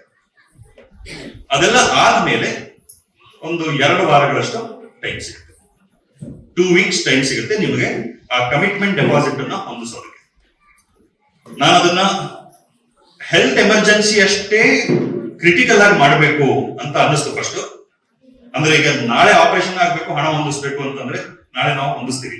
ಆದ್ರೆ ನನಗಿಲ್ಲಿರುವಂತ ತುಂಬಾ ಜನಗಳ ಫೈನಾನ್ಷಿಯಲ್ ಸ್ಟೇಟಸ್ ಗೊತ್ತು. ಅದು ಹೆಲ್ತ್ ಎಮರ್ಜೆನ್ಸಿಗೆ ಹಣ ಹೊಂದಿಸ್ಬೇಕು ಅಂತಂದ್ರು ಏನ್ ಸುಲಭವಾಗಿ ಏನ್ ಸಿಗೋದಿಲ್ಲ. ತುಂಬಾ ಇವ್ರನ್ನ ಕೇಳೋದು, ಇನ್ನೇನೋ ಮಾಡಿ ಆಗ್ಬೇಕಾಗತ್ತೆ. ಹಂಗಂತ ತುಂಬಾ ಟೈಮ್ ಕೊಟ್ರು ಅದು ಕಂಫರ್ಟೇಬಲ್ ಆಗು ಇರಬಾರ್ದು. 2 ವಾರ ಟೈಮ್ ಸಿಗುತ್ತೆ. ಆ 2 ವಾರದಲ್ಲಿ ವ್ಯವಸ್ಥೆ ಮಾಡಿ ನೀವು ಯೋಚನೆ ಮಾಡ್ಕೊಳ್ಳಿ ಈಗ ಹೆಂಗ್ ಮಾಡ್ಕೊಳ್ಬೇಕು ಅಂತ ಅನ್ನೋದು. ನಾವು ಸಾಲ ಮಾಡ್ತೀವ, ಅದನ್ನ ನಾವು ನಿಧಾನಕ್ಕೆ ತೀರಿಸ್ಕೊಂಡ್ರು ವರ್ಷ ಮಕ್ಕಳ ಎಜುಕೇಶನ್ ಕಾಸ್ಟ್ ಬರೋದಿಲ್ಲ. ಹಾಗಾಗಿ ಇಟ್ ಇಸ್ ಸ್ಟಿಲ್ ಸೆನ್ಸಿಬಲ್ ಆಪ್ಷನ್ಗಳು. ಹೆಂಗ್ ಮಾಡ್ಬೇಕು ಅಂತ ಅನ್ನೋದು ನಿಮ್ಮ ವಿವೇಚನೆಗೆ ಬಿಟ್ಟಿದ್ದು. ಬಟ್ ಅದು 2 ವಾರ ಅಷ್ಟೇ ಟೈಮ್, ಅಷ್ಟರೊಳಗೆ ಕಂಪ್ಲೀಟ್ ಮಾಡಬೇಕಾಗುತ್ತೆ. ಇನ್ನೇನಾದ್ರು ಪ್ರಶ್ನೆಗಳು? ಸರ್, ಈಗ ಇದು ಈ ಡೆಪಾಸಿಟ್ ಇದು ಬಿಟ್ಟು ಇನ್ನ 50,000 ನೀವು ಮಕ್ಕಳಿಗೆ ಏನ್ ಗ್ರಾಂಟ್ ಮಾಡ್ತೀವಿ, ಇನ್ ಕೇಸ್ ಇದ್ರೆಲ್ಲ ಪಾರ್ಟಿಸಿಪೇಟ್ ಮಾಡಕ್ ಆಗಿಲ್ಲ ಅಂದ್ರೆ, ಕಟ್ಟಕ್ ಆಗಿಲ್ಲ ಅಂತ ಅದು ಗ್ರಾಂಟ್ ಇರತ್ತಲ್ವಾ? ಗ್ರಾಂಟ್ ಕಂಟಿನ್ಯೂ ಆಗುತ್ತೆ. ಅದು ಗ್ರಾಂಟ್ ಕಂಟಿನ್ಯೂ ಆಗುತ್ತೆ. ಮತ್ತೆ ಗ್ರಾಂಟ್ ಕೂಡ 10th ಸ್ಟ್ಯಾಂಡರ್ಡ್ ವರೆಗೂ ಯಾರು ರಿಬೇಲ್ ಇಂಡಿಯಾ ಸಿಸ್ಟಮ್ ಅಲ್ಲೇ ಇರ್ತಾರೋ ಅವ್ರಿಗೆ ಮಾತ್ರ ಅದು ಟ್ರಾನ್ಸ್ಲೇಟ್ ಆಗುತ್ತೆ. ಅನ್ಲೆಸ್ ತುಂಬಾ ಅನಿವಾರ್ಯ ಪರಿಸ್ಥಿತಿಗಳಿಂದ ಶಾಲೆ ಬಿಡ್ಬೇಕಾದಂತ ಪರಿಸ್ಥಿತಿ ಬಂದ್ರೆ ಮಾತ್ರ ಅವರನ್ನ ನಾವು ಯೋಚನೆ ಮಾಡ್ತೀವಿ, ಅವ್ರಿಗೆ ಅದನ್ನ ಕಂಟಿನ್ಯೂ ಮಾಡ್ಬೇಕಾ ಬೇಡವಾ ಅಂತ ವಿಮರ್ಶೆ ಮಾಡಿ. ಈಗ ಸಪೋಸ್ ಒಂದು 2 ವರ್ಷ ಗ್ರಾಂಟ್ ಅಪ್ರೂವ್ ಆಗಿದೆ ಯಾರೋ ಸ್ಟೂಡೆಂಟ್ಗೆ, ಈ ವರ್ಷ ಸ್ಕೂಲ್ ಬಿಟ್ಟು ಬೇರೆ ಸ್ಕೂಲ್ ಸೇರ್ಕೊಂಡ್ರು, ಅವ್ರ ಗ್ರಾಂಟ್ ಸಿಗೋದಿಲ್ಲ. ಯಾಕಂದ್ರೆ ನಮ್ಮ ವ್ಯವಸ್ಥೆ ಒಳಗಿದ್ರೆ ಅವ್ರು 10ನೇ ಕ್ಲಾಸ್ ಮುಗಿಯೋದ್ರೊಳಗಡೆ ಅವರನ್ನ ರಾಷ್ಟ್ರಭಕ್ತರಾಗೋದಕ್ಕೆ ಬೇಕಾಗಿರುವಂತಹ ಫೌಂಡೇಶನ್ ನಾವು ಹಾಕಿರ್ತೀವಿ, ಲೀಡರ್ಸ್ ಆಗೋದಕ್ಕೆ ಬೇಕಾಗಿರುವಂತಹ ಫೌಂಡೇಶನ್ ಹಾಕಿರ್ತೀವಿ, ಆಂಟರ್ಪ್ರಿನರ್ಸ್ ಆಗೋದಕ್ಕೆ ಬೇಕಾಗಿರುವಂತಹ ಫೌಂಡೇಶನ್ ಹಾಕಿರ್ತೀವಿ. ಅದಾದ್ಮೇಲೆ ಅವರು ಹೈಯರ್ ಎಜುಕೇಶನ್ ಹೋದಾಗ ಅದನ್ನು ಅವರಿಗೆ ವರ್ಷದ ಗ್ರಾಂಟ್ ದುಡ್ಡಾಗಿ ಕನ್ವರ್ಟ್ ಆಗೋದಕ್ಕೆ ಅವಕಾಶ ಇರುತ್ತೆ. ಆ ಗ್ರಾಂಟ್ ಅಷ್ಟೇ, ನಾವೀಗ ಲೆಟ್ಸೆ ಒಂದು ಫಸ್ಟ್ ಸ್ಟ್ಯಾಂಡರ್ಡ್ ಇಂದ 10th ವರೆಗೂ 55,000 ಗ್ರಾಂಟ್ ಸಂಪಾದನೆ ಮಾಡಿದ್ದಾರೆ ಅಂತ ಅನ್ಕೊಳ್ಳೋಣ. ಮಕ್ಕಳು 5 ಲಕ್ಷ ರೂಪಾಯಿ ಆಯ್ತು. ಇಂಜಿನಿಯರಿಂಗ್ ಸೇರ್ಕೊಂಡ್ರು ಅಂತಂದ್ರೆ 5 ಲಕ್ಷ 4 ವರ್ಷಕ್ಕೆ ಡಿವೈಡ್ ಆಗುತ್ತೆ. ಒಂದೊಂದು ವರ್ಷಕ್ಕೆ 1.25 ಲಕ್ಷ ಅವ್ರಿಗೆ ಎಲಿಜಿಬಿಲಿಟಿ ಬರುತ್ತೆ. ಮೊದಲನೇ ವರ್ಷದ 1.25 ಲಕ್ಷ ರೂಪಾಯಿ ಅವ್ರಿಗೆ 5 ಲಕ್ಷ ಗ್ರಾಂಟ್ ಇದ್ರೆ ಆ ಕಂತು ಏನಿರುತ್ತೆ ಅದು ಅವ್ರ ಅಕೌಂಟ್ ನಾವು ಹಾಕ್ತೀವಿ. ಅವ್ರು ಏನಾದ್ರು ಮಾಡಿದ್ರು, ನೀವು ಫೀಸೇ ಕಟ್ಟಬೇಕು, ನಿಮ್ ಕಾಲೇಜಿಂದ ಅದು ಚಲನ್ ತಗೊಂಡ್ ಬನ್ನಿ ನಾವು ಕಟ್ತೀವಿ, ಹಂಗೆಲ್ಲ. ಅವ್ರು ಸಂಪಾದನೆ ಮಾಡಿದ್ದಾರೆ, ಅವ್ರೊಂದಿಗೆ ಜವಾಬ್ದಾರಿ ಇದೆ ಅನ್ನೋದನ್ನ ನಾವು ನಂಬುತ್ತೀವಿ. ಅದನ್ನ ಸರಿಯಾಗಿ ನಿಭಾಯಿಸೋ ಶಕ್ತಿ ಇದೆ ಅಂತ ಅವ್ರಿಗೆ ಅಂತ ನಮ್ಗೆ ಗೊತ್ತು.